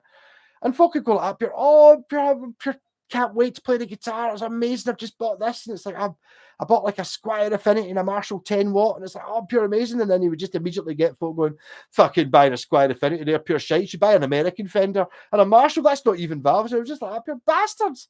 Fucking hell, man. It's like this guy, it's a 16-year-old kid who's bought his first guitar and he's got it's a Squier and a Marshall, which is maybe not what out of it's fucking, yes, you can fucking rock that. That's amazing. And there's just so many people are so fucking in it. You're just like, fuck off. I get really pissed off about it. And it's like the snobbery thing. So I've kind of tried to, although I'm obviously a snobby bastard, I do like a valve amp. Only because I've not yet come across a solid state amp that's as good as not all valve amps. Not all of them. I've had half a dozen valve amps. I've still got 3. Well, the Sovtech, which I didn't know what valves were when I bought it. The Orange is really good. My wee Laney is really good. And I've got a PV, if anyone wants to buy a PV Valve King 50. It's a fucking amazing amp. It's just worth more money than the ones I've got. So I need to sell that. And I love the Black Star ID core and the Black Star Fly. It's like, it's for their own. Oh, Dean Flying V. Yeah, I do actually quite like the headstock like that. You get the headstock can be put off. No, I think headstock's fine. A Dean V with a Floyd Rose. Well, never sell what you can never replace. Fuck off, Sloaney. That's my problem. That's like, I can't replace any of these guitars. That's why I'm fucking struggling to sell them, because it's like you're not going to find another one, or if you do find another one, it's going to be thousands of pounds. It's like fucking really annoying. You never get rid of that one. It's true. I can't ever get rid of this one because I'm sure it's the only one that was ever made. There will never be another one made because it fucking never sold. And I got it in America. So it was like, there's a whole 2-week story, which I'm still filtering through. So much shit. You know, when you go on these mad experiments, things like going on holiday with Jen is like just, it's like a mad fucking twisty, turny journey where shit just happens. And you end up doing this, and then you go that way, and it's like there's no idea what the fuck's happening next. It's mental. So I haven't even started to process what the fuck's going on.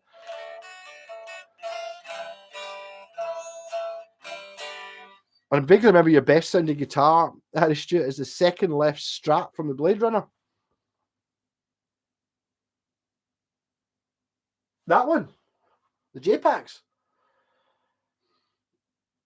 Second left. Well, there's a Blade Runner, so second left Strat. I don't know why you put Strat in thingies. That is a Strat. It's a Japanese Strat with Japanese parts in it. Everything's Japanese apart from the body, which was solid wood, but just from a shite guitar.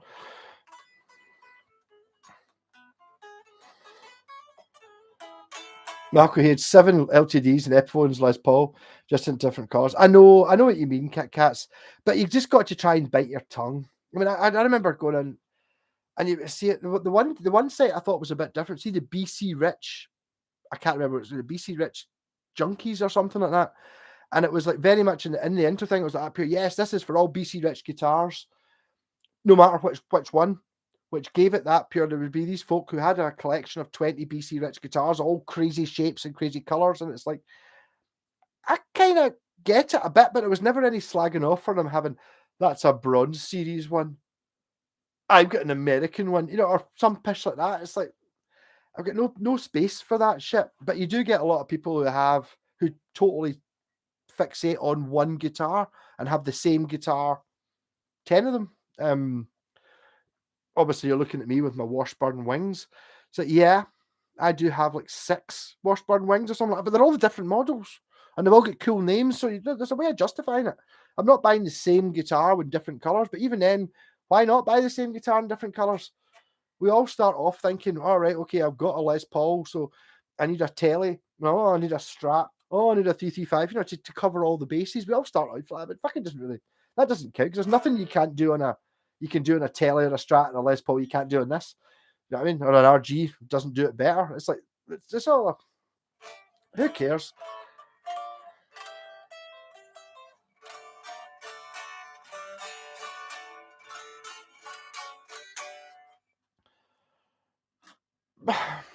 Yeah, I mean, I struggle with I don't.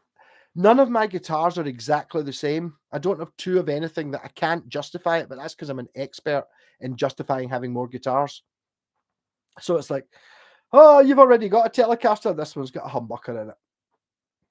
Oh, you've got another Strat. Oh, bastard. My other Strat's got a rosewood neck. I don't have any more of them. That's a Force 3. I've got 2 Force 2s, one with a single humbucker and one with 2 humbuckers. That's got single coils. Justified. That's just a Les Paul, but it's same with the Gladiators. That's a, I thought it was. That's got a MIDI pickup in it. So there's a Casio one. That's not mine. That's not mine. That's the wee red bass. It cost a tenner, and I've since put 50. Or how much does it cost for Goto tuners and a Washburn pickup and a Yamaha bridge? I had them in my parts box. So I got it painted. So it's like you can justify these things.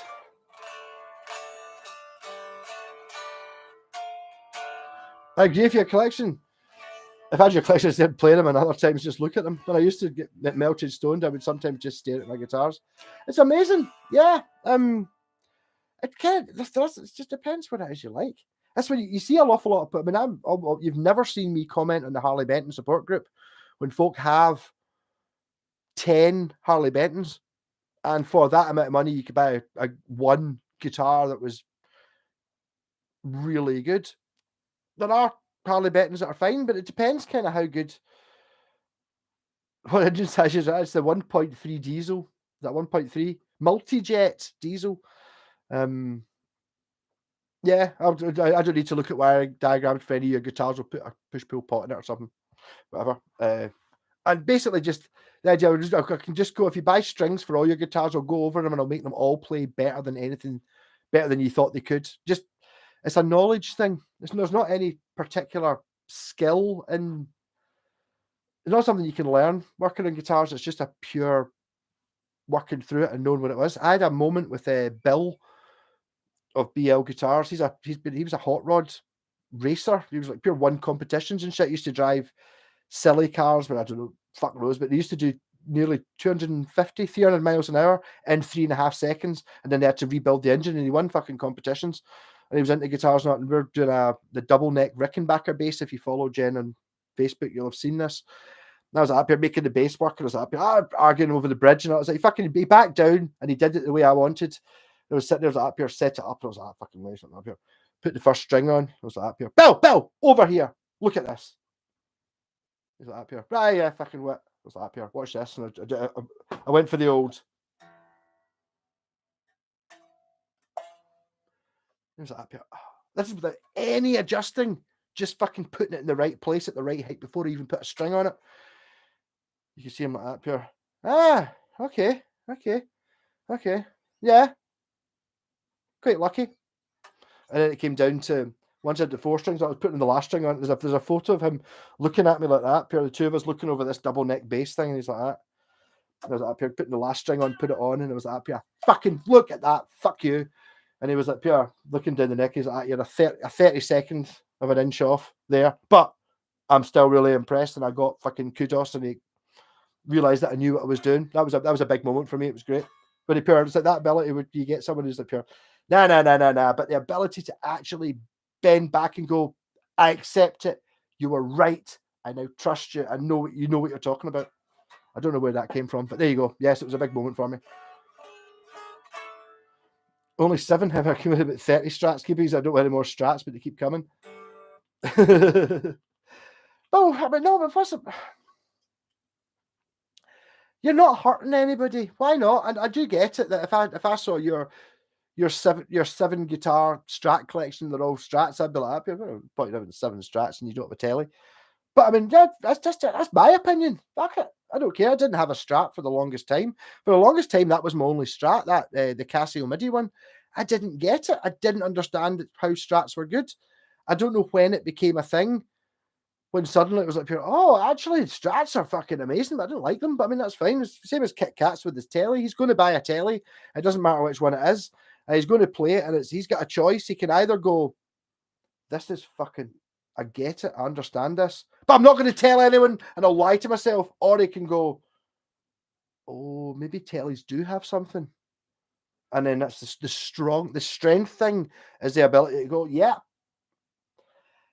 For years, I've been slagging them off, saying, oh, they're pure girly and shite, but actually now I get it, and they're the most manly of all guitars. But it's a case of remembering it.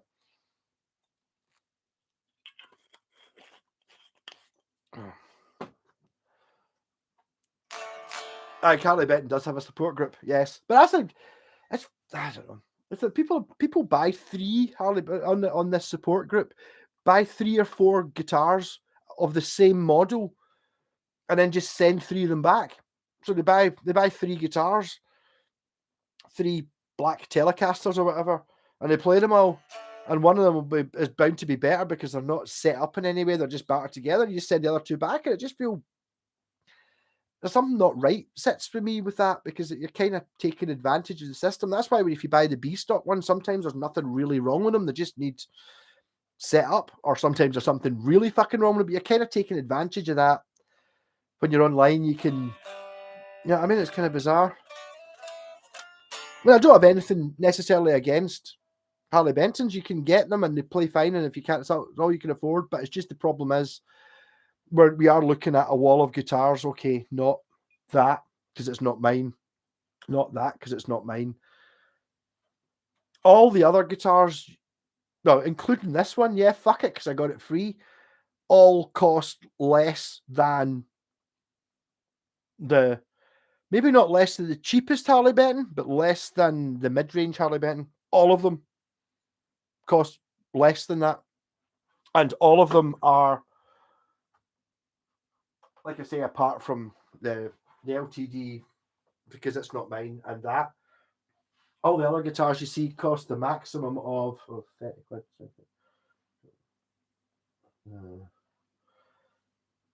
The most expensive guitar you see in the wall that I bought was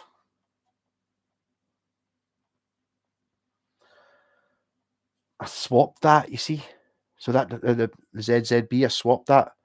That one at 145 quid is the most expensive guitar on the walls, apart from the Gretsch and the thingy. And every one of them is better than anything Harley Benton have ever done. If you gave a luthier 200 quid to make it as good as you can, all of these are miles better than all of them. Straight up. But that's just, if you don't know, then it's fine. The connections are sound at the battery and the alternator. The alternator is okay and the earth is good. Then it's worth checking the 5 amp fuse under the dashboard. So it might be, possibly Soul Ranger, yeah. Which is the actual fuse might be a little bit dodgy. Possibly. It seems to be a bit. I've never been stuck anywhere, but I did get a new battery within the last year, and it's like sometimes you go to turn it and it just, there's nothing there, and you turn it off, turn it back on again, and it's there. I think there's definitely a dodgy link somewhere, but it could be that. And I don't know, but the connections are sound at the. Oh, I've got an option to skip ads. Hopefully, I just skipped ads. I don't know what the point is of me fucking putting ads in to get fucking revenue and then just skipping them, but that's what I'm doing because I'm a lunatic. I don't know where the connections on the alternator are. That might be, well, mind you, I suppose, are they just coming off the battery? I mean, logically, it probably makes sense. The problem is I've got musicians' fingers and I don't like getting my hands all cut and shit, which every time I try and do anything in a car, I immediately just slice big chunks out my fingers and they're all full of oil, which is a bit shit. I really want my wee Panda to keep going. Seeing as I just spent fucking that bit of money on it.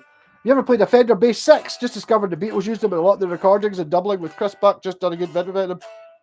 No, I've played the Squire Bass 6 a few times. When you're over, I'll give you a shot of one. I'll give you a shot of one I made, which is a Telly Bass 6. Made at a kitchen worktop, which is miles better than the Squires. Because see the neck, the nut width on a Fender 6 or a Squire version, it's actually thinner than the nut width on an electric, on a Strat. It's actually thinner. So you get 6 bass strings. Okay, they're not full, they're slightly less thick. The 6 of them, so the strings are so close together, it's ridiculous. Whereas the one I made, it's got only 4mm wider or something, but it's actually, there's enough room between them to do that. I'll give you a shot of one, and then once you've played it for a while, you won't like it. Well, baritone guitar and the bass 6 sit somewhere between a guitar and a bass, but they don't, neither of them are as good as a guitar or as good as a bass. It's a total compromise. There is a situation where it can work if you're playing with a drummer and it's only you and a drummer, then it's fucking great. But if you've got a guitar and a bass, or you're trying to replace the guitar and a bass, it kind of doesn't do either, really. It doesn't do guitar, it doesn't do bass. It kind of does something in the middle, but not as good.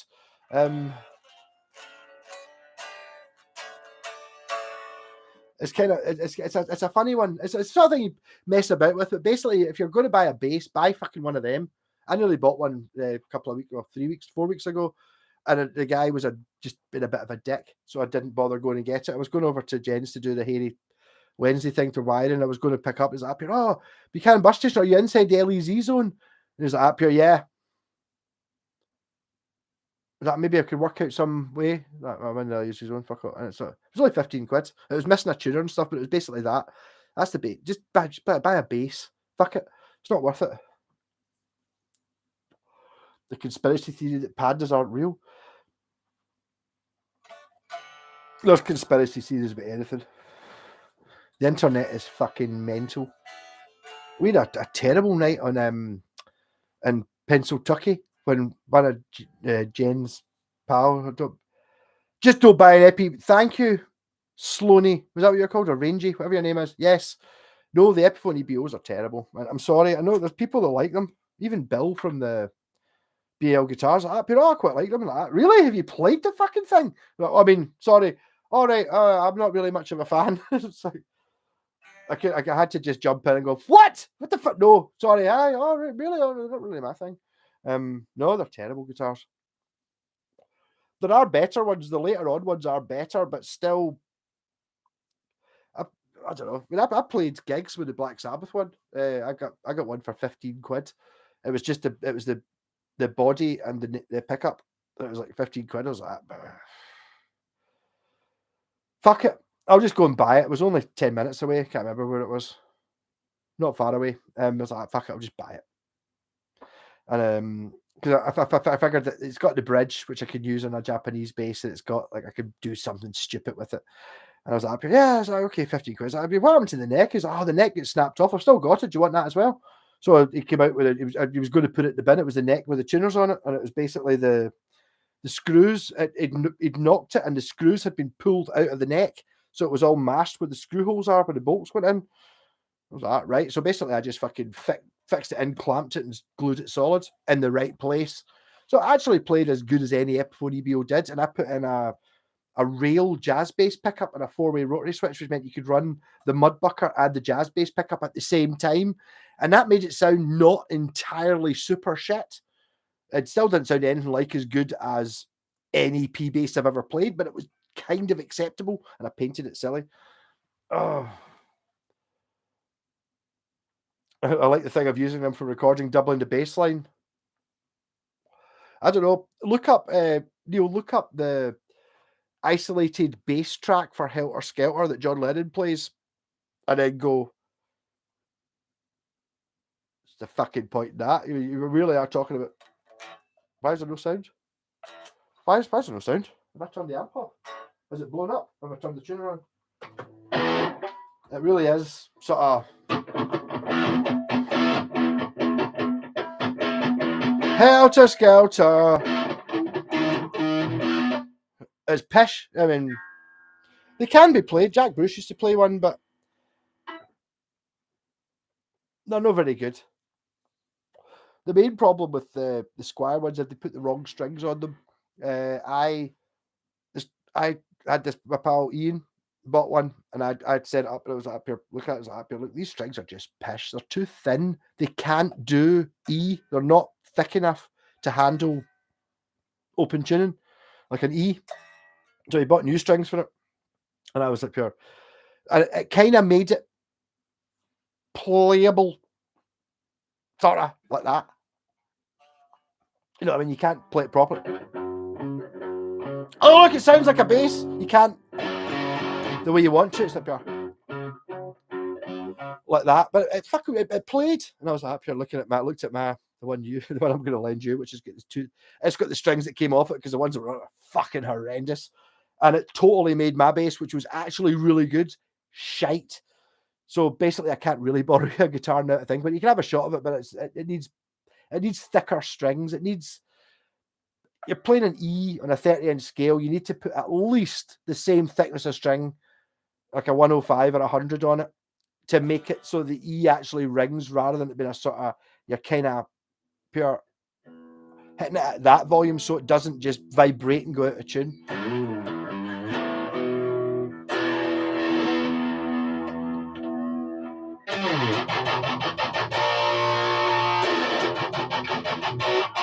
It's got a real fucking bite to it, this guitar.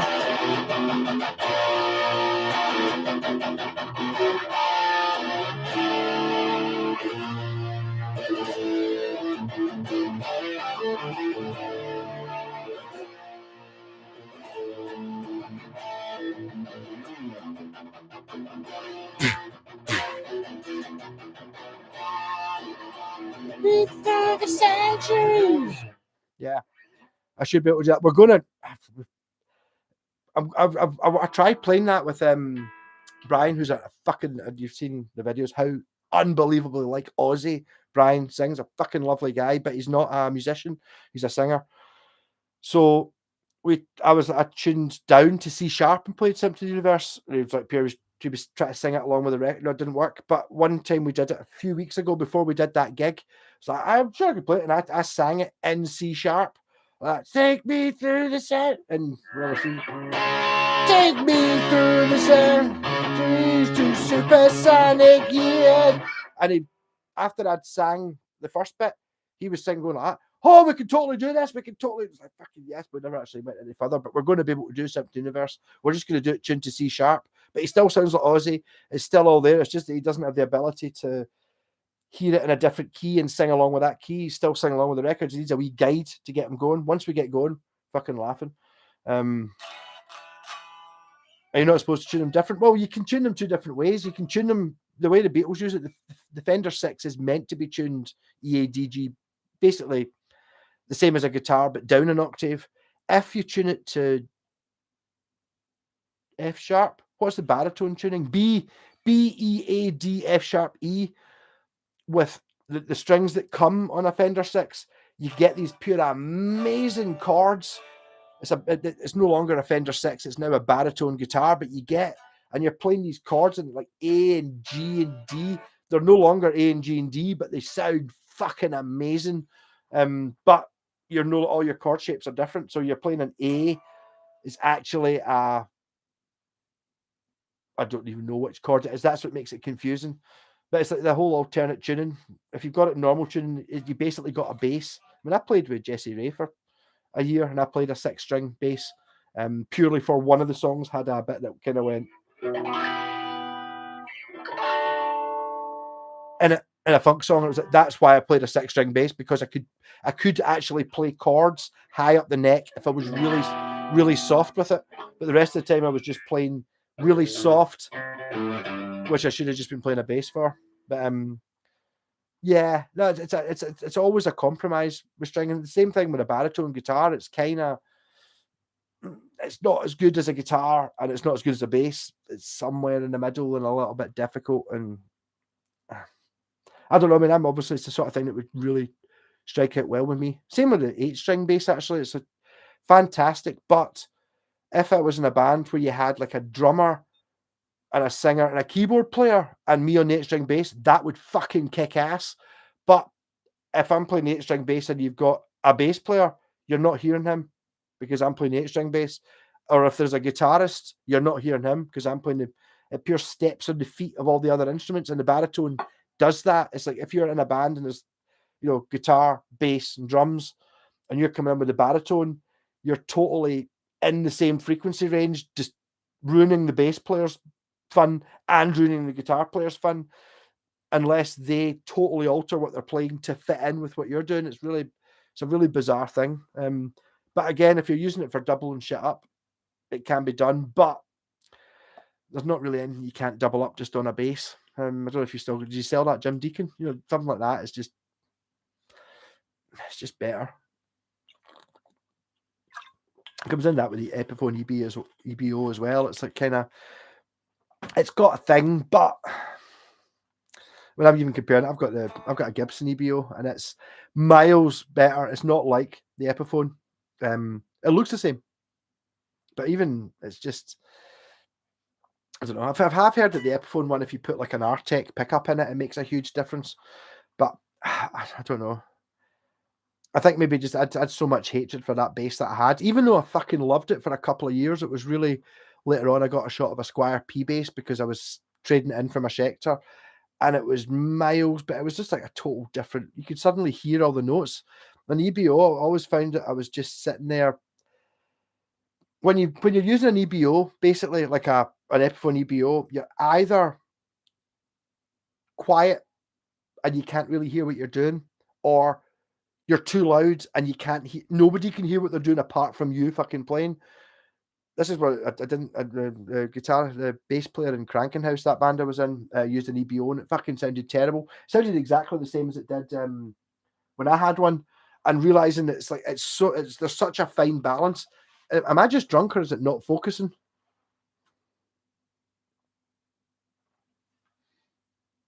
Bit of both, I think. It makes it so much harder to play because because there's no mid or treble at all. It's only low frequencies. It's really fucking difficult to get a mix. Whereas if you're especially if you're playing a 3-piece, when I was in a fucking 3-piece and I was struggling with the volume, and all you've got is fucking drums and guitar. And how could I was constantly sitting there, between setting up. So between 8 and 10 was 8 was too quiet and 10 was too loud. Sitting there pure feathering the volume the whole time.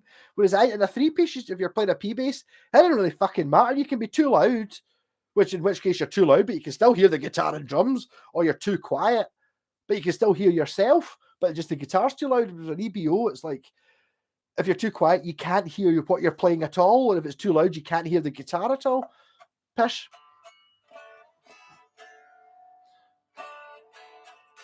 The B makes it fat. What B? Thomas, there is no B. A drop D bass. You can do it, I suppose. The Epiphone one improves massive when you drop it and knock the tone knob off.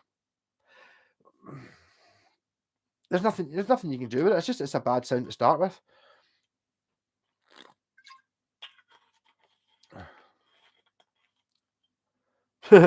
Thinking of buying one to try it, and then seeing the price of them and came to my senses. Yes, I sold the JGP bass and a few others since I last seen you, but pedals, I don't know. My new pedal, I don't know. I've got pedals fucking coming out the ears. I still like my rat pedal. Fuck it. Well, I have been using the Memory Man's kind of come in a little bit. I kind of like having that a wee bit. And I keep seeing when I'm playing the RG, for some reason I want chorus just to try it. And it's like, I don't know. It's like, how do you divide up pedals? It's different if you're recording. I think, the guy, Ian, he's in Hard Rock Hell, so he's not watching this, he's got a few of the guitars I've been working on. He's a pure pedal whore, totally. He's got hundreds of them. But He buys a pedal. He does a lot of recording on his own. The Unfinished, Great Unfinished, his band's called. And he fucking gets lots of likes and shit. It's not really my sort of thing. I kind of get it though. I keep meaning to say if he's wanting to do a.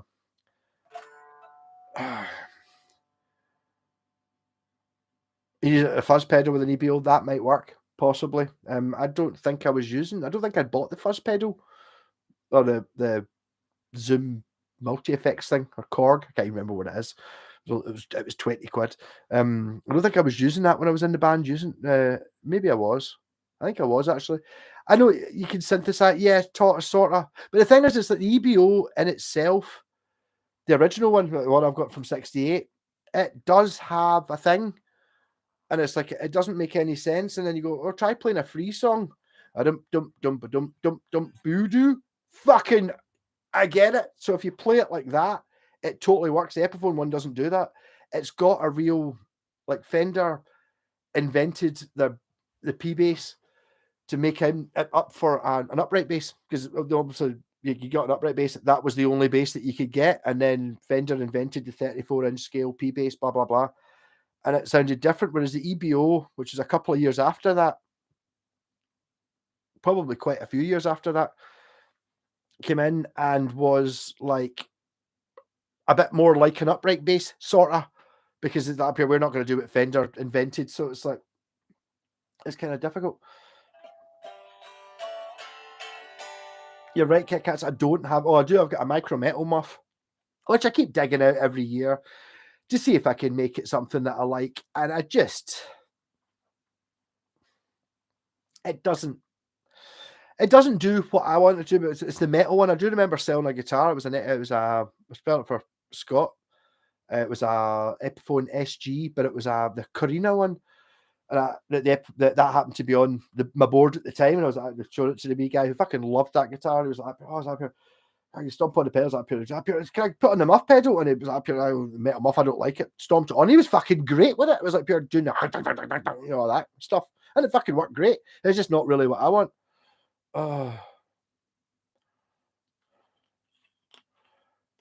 Not really a pedal fan, but I picked up an old Digitech Multi the other day. The thing is, Sloaney, sorry, it's like, the thing, at the start, when I remember these things coming out, the Korg, whatever it was like everyone just used them, all the effects on full bung, all the time. So many bands I tried out for, and it was just like, for fuck's sake, and they're sitting there, they're strumming. They would basically spend more time setting up the pedal, and what they were playing was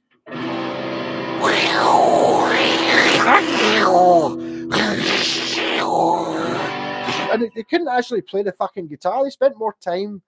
They didn't learn how to play the chords properly or with any rhythm. They just spent all the time setting up their fucking pedal, and it sounded shit. Whereas now, even if you go back for something that's maybe 5 or 10 years old, you can actually get really pretty damn good effects in one of these Digitech or Korg things, which are probably £300 at the time. Now you can pick them up for 30, 40 quid.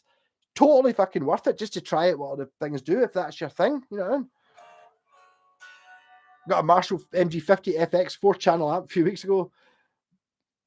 Played it at a gig. The amp was amazing. Could hear it mixed well with the drums, and bass was deliciously loud. Fantastic. A Marshall, the effects probably, I don't know. But a 50-watt Marshall solid state, of course it's going to be fucking great. I've got a 30-watt one. Actually, I fucking need to get it back off the wee guy who lives around the corner. He's like, joined a band, need a gigging amp. I've got a Marshall, you can have a shot of that. Oh, I don't like it. It's a bit muddy sounding like that. Maybe, but I just need to get it back off him. No, fucking, I would gig one of them, no problem. The Marshall ones, all the Marshall amps are good, I think. But then again, what I want is, I'm going for, AC/DC, Led Zeppelin, Black Sabbathy sound, which that's what it does. If I wanted something clean, maybe it doesn't do that. Have you seen and heard Dave Simpson, Bird Seeky playing? She's incredible. No, I to be honest, he's doing stuff with Andertons, isn't he? Whereas the sound like Metallica without busting the bank, or sound like I never really liked those things when they did them, when it was that Revere guy doing it, because it's like pure, well, ultimately you give Angus Young an Epiphone SG and the 10-watt Marshall, he'll sound more like Angus Young, and it'll be better than me playing AC/DC through his actual rig. You know, there's so much in it wasn't really my thing. I could never. I can't imagine myself in a situation where I really wanted to emulate somebody else. And the same way, obviously, I love Sabbath and all that, but I don't want to sound exactly like Tony Iommi. I don't really want to sound exactly like Dave Gilmour. I don't want to sound exactly like anybody. It's like I do agree that there is a huge amount of people that absolutely love that. You know, it's like pure love slash. I've got to have the Les Paul. I've got to have this pedal. I've got to have the Marshall amp, and it's like that doesn't really appeal to me. I'll play my corker through whatever amp is the favorite flavor of the month, which is that orange, which is fine. I've actually got a couple of amps I've got to try out. We need to get here's a good thing. Anyone local got an 18-volt 2-amp power supply? Because I picked that up in America, which is a 20-watt amp head with a valve in it, like an actual valve. You can see it if you look on the side. And basically, Bill gave me it because he didn't have the power supply. It's an 18-volt 2-amp. If anyone's got like an old laptop or something to get a power supply, I can put any connector on the end of it. I quite fancy that. A 20-watt valve preamp amp might be fucking really good. I'm thinking obviously for Jen, because she's got like she bought an old WEM 4x10 speaker column. And it's like that sitting on top of it. It's going to be fucking awesome if I can get a power supply for it. There might perhaps be a video coming out through the week. Also, the other one I picked up in America as well, which is this one. This is an amp, which I've not tried yet. This one does have a power supply.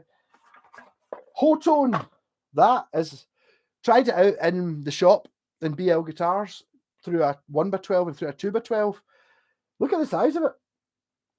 It's a Thunder Bass Nano Legacy, but it's totally tiny. And it's like a 5-watt, is it? Something like that. But see through like a 1x12 or a 2x12. It's a fucking proper bass amp. I expect videos for these coming during the week. I suppose it's one of those things that it's like that thing with the Harley Benton. Oh, it's amazing for the price. That would be amazing for the size. But from what I heard of that, that's totally great for just like by any standards for playing in the house. I don't know if you could gig it. You'd obviously have to mic up and shit like that, but it'd be amazing.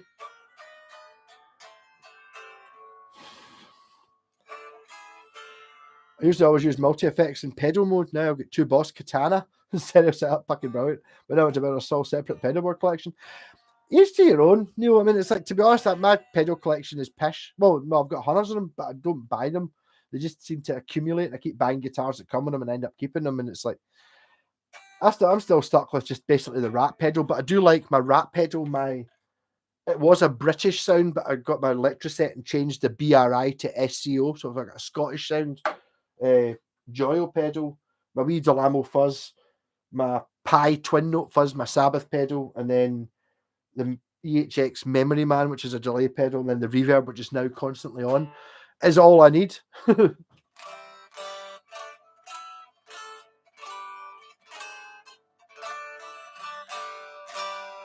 Dave Sims is cool. He seems all right. Yeah, totally. Maybe I just think he's a wee bit close to, I don't know. Yeah, he's all right. I watched him a few years ago, but then I kind of gave up. I basically just don't watch other guitar YouTubers. But something like, see, I'm kind of getting a little bit of why I started doing this YouTube anyway, but looking up the videos for the wee Joyo amp. There are none. There's nobody I've done a video of that pedal, which is like me, whereas basically you've got an amp, you put it through a speaker, and that's what it actually sounds like. Every one of them is like a pure corporate one, or something that doesn't actually. What does it actually sound like if you just put it through a 1x12 and play the bass through it? There's no video or the guitar through it. There's none of that. It's all faffing about with mics and Pro Tools and all that. It really pisses me off.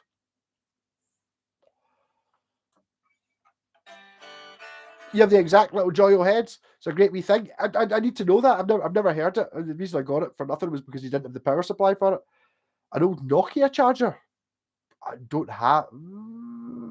I looked through my bag of obsolete chargers. I think as long as it's 18 volts and 2 amps, I do have my old laptop sitting down there, and I'm pretty sure the cable was whammed in below it. So I'm going to have a look and see if that's there. But that's kind of that's the way I would do things. I want like to maybe go into the bars and look through all these boxes you always see with just hundreds of fucking old defunct laptop power supplies and find one that just happens to be 18 volts, and I can put any.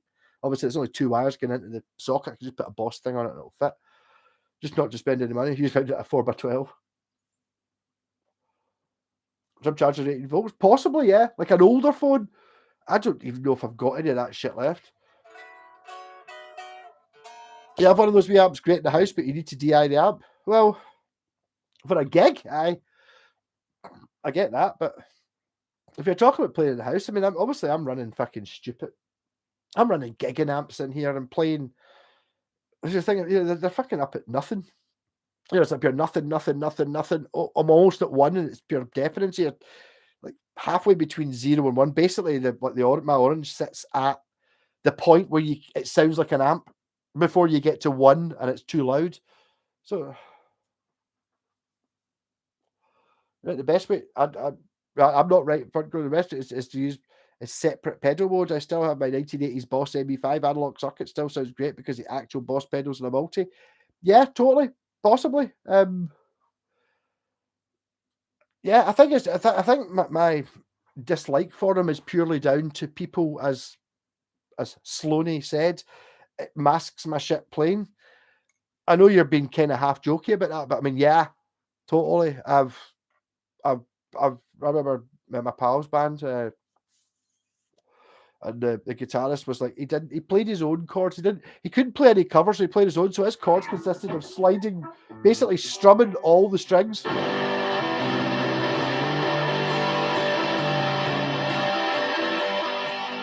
And slide one string.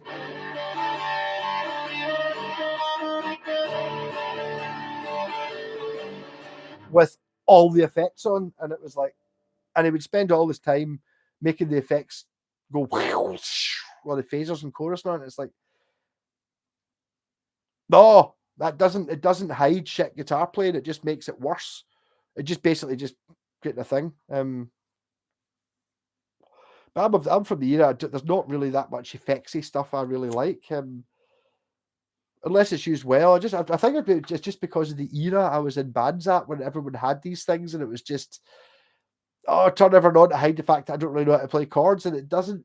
There's no space left for anyone else to play. It's just bleh, everything going, and it's like no matter what's going on, you can just hear the nice hoodie. You see it's got guitar leads as thingies. This was got in America.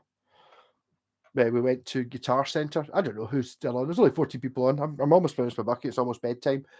And I don't know if there's anyone still on from the start, but we went to Guitar Center in Harrisburg, and they had a wee PV guitar, a TA15, which is a short scale PV guitar made in America. And it was like $300, and it haggled it at $250. And I was happy, right? I'm not willing to take this unless I can check the truss rod works. And he had all these tools and shit. None of them fitted the truss rods. So I was at it for 10 minutes trying to take the bits, trying to fucking just to see if the truss rod worked, because it was a short scale. I couldn't have put any other neck on it.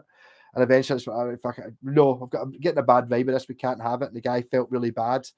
And I said to Jen, I don't want you to go away like unhappy, but I said, have anything off this rack, and it was like t-shirts and hats and stuff. And Jen immediately went, most expensive thing's the hoodie. It's $60. So we both got matching Fender hoodies, which is fine.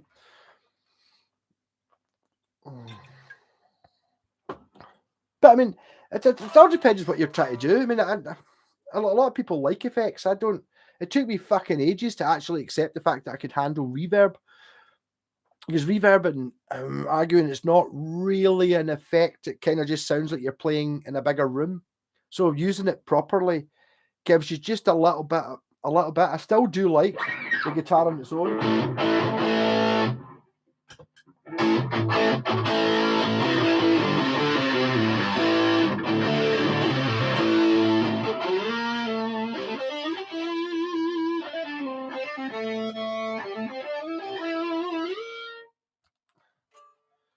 80 for a big soupy noise and most band rehearsal. But yeah, but front row, I think the problem, the problem with that is, hold on, skip ads.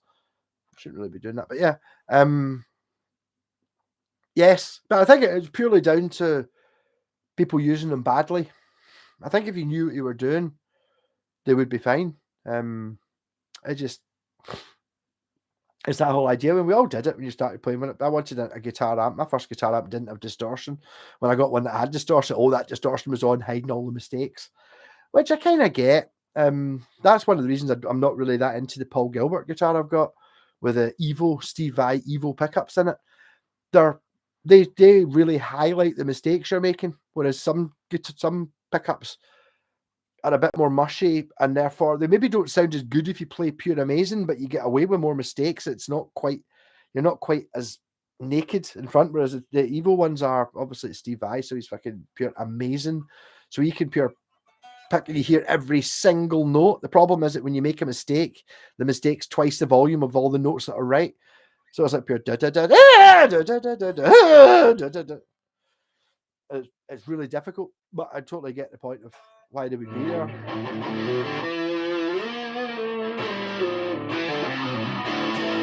The problem is now I'm drunk and I'm playing. Hold on.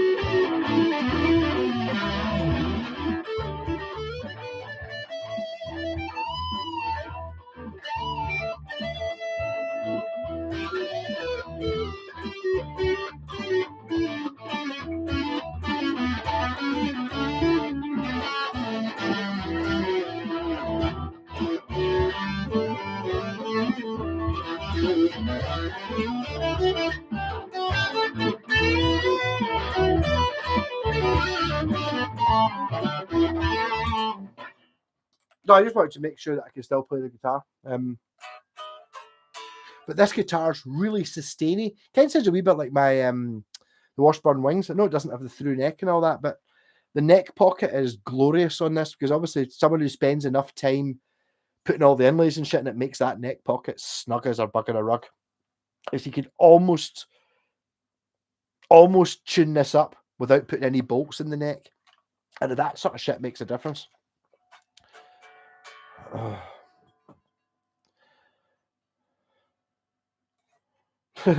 Medication time here at the asylum. Lucky you. Amazing. Spacey had no memory. I don't know. I think I just struggle with knob overload when there's just too many. There's too many things to fanny about with. I get obsessed with fidget and shit, and then end up not actually doing anything. So I kind of just want standard in the middle. I want to plug in a guitar and just have the tone up at full and turn it on, and it sounds great. And I want the amp to be put the dials at 12 o'clock, put the volume at what you want. That's it, and it sounds great. Tweaking it is always handy, but I'm not good enough. If I've got an amp when you plug it in and everyone's at 12 o'clock and it sounds shit, it doesn't matter if it's got 50 dials. I can't be arsed sitting fidgeting with those 50 dials to get a decent sound, which is kind of one of those things you end up with. I mean,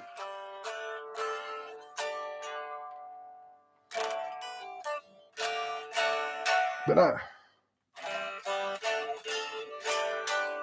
yeah, but I mean, it depends on what it is you're into. I just like playing the sound I've got, like, and it's like whether it's what everyone else wants, fuck them.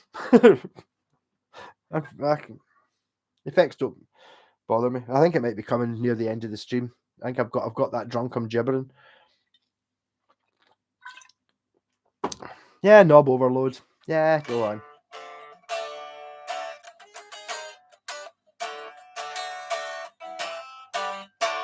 Yeah, but go back to America. In New York, I'm basically entirely got American clothes on now with the free fender jumper, the t-shirt. Or Jen got someone sent it. It's a wee bit tight for me, so I'm not showing you that. Look, actual genuine Levi's, $10 in a second-hand super thing, and I got new shoes as well, which I've got. You can't really see. They've got lightning bolts on the side. So I mean, I did quite well in America, and I'm playing the guitar, and with the you can't really see, and the definition is there, but it's a Stars and Stripes strap, which honestly I would never ever have bought, or I wouldn't even have kept if it was in my thing, but I got it in America, so it's like pure. That's the whole point in it.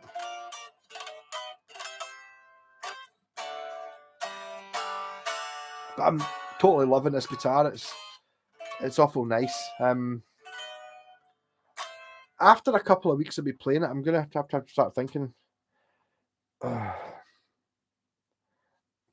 have clothes shop in the States, travel out with 1 20-kilogram bag, come back home with 2. Yeah, possibly. I mean, this was all just cheap shite, really. I mean, I think it was $10 for. Look at my. I felt really bad about it, but I mean, Jen's like, oh, I think you'll like this jacket. And it's like, fucking yes, I do. Look, a purple Levi's denim jacket. It was only fucking $15.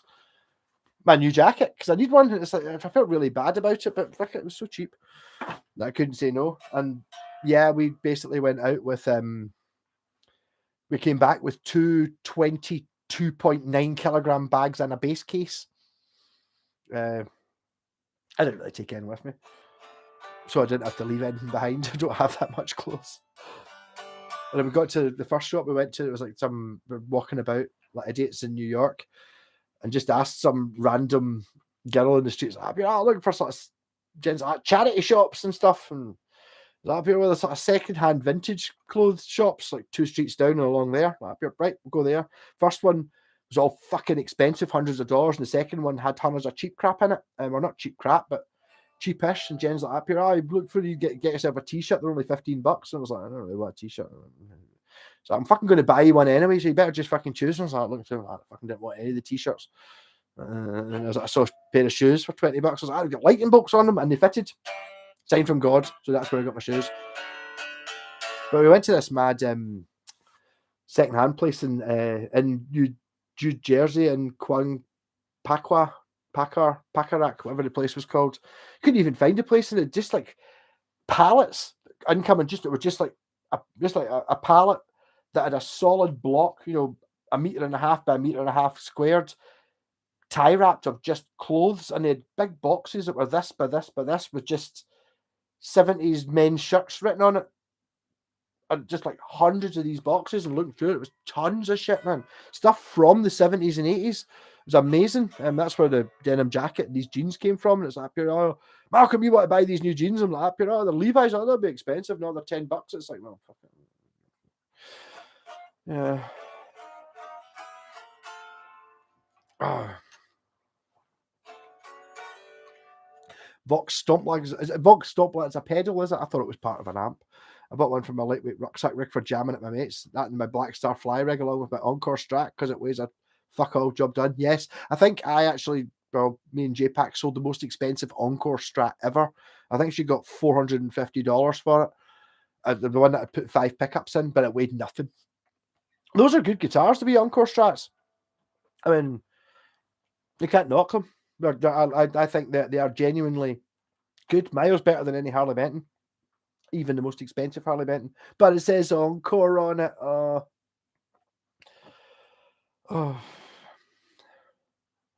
Levi Jennings worth a fortune to collectors. I think they're all Chinese stuff, but I mean, hey, fuck it.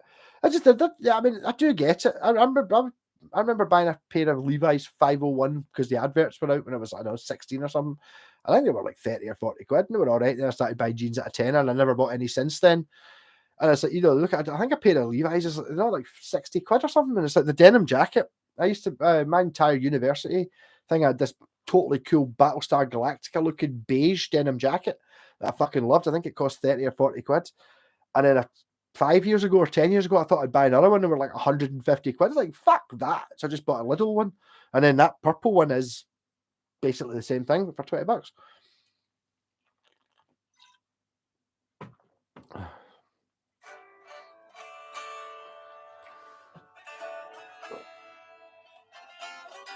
Used to buy and sell vintage at the American Clothes. Still have a spare room full of stock. Used to buy by the ton, getting 45 bales upstairs at Tarka. That's obviously what this shop's doing, just buying it. Shows how fast your alternate picking is. I don't even know how to do it.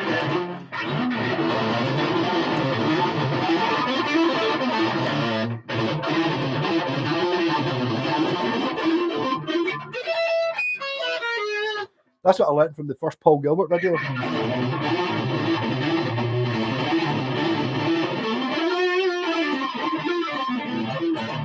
I can play faster than you can hear. I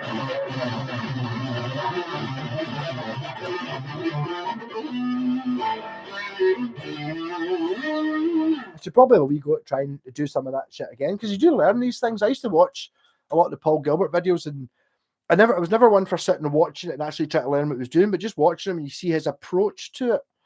You know, just watch it as an entertainment video. They're really fucking inspiring. But no, I can't really play any alternative.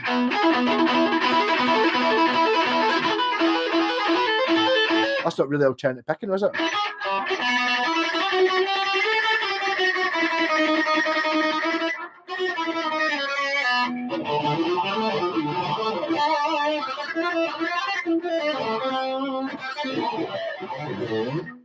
Nope, I'm crap.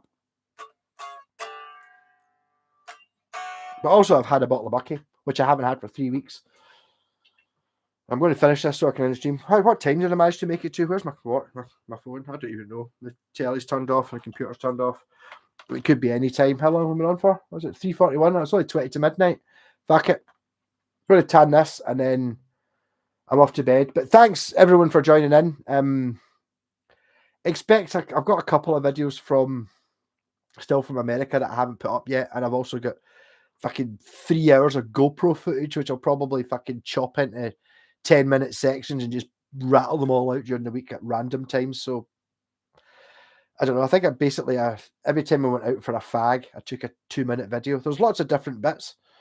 Stick the 3 hours up. Oh, man. I don't know. I have to have another fag. I'm going to do that. Someone talk. Who bought a new guitar while I was away and tell me about it? 12th fret G and hammer on and off. 12th fret on the G, hammer on and off of the A. Go.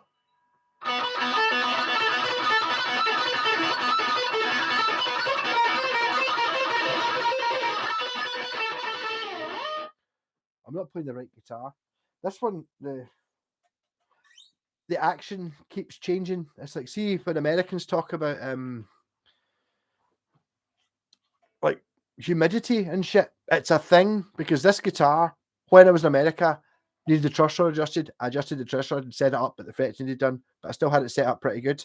Set it up, came back here, the neck was fucking flat, the strings were sitting on it, so I've undone it, and now they're slowly becoming back into it. So it's humidity and temperature that affect it. This is not playing the way it should be. It's sounding fucking great, but it's not playing the way I want to do it.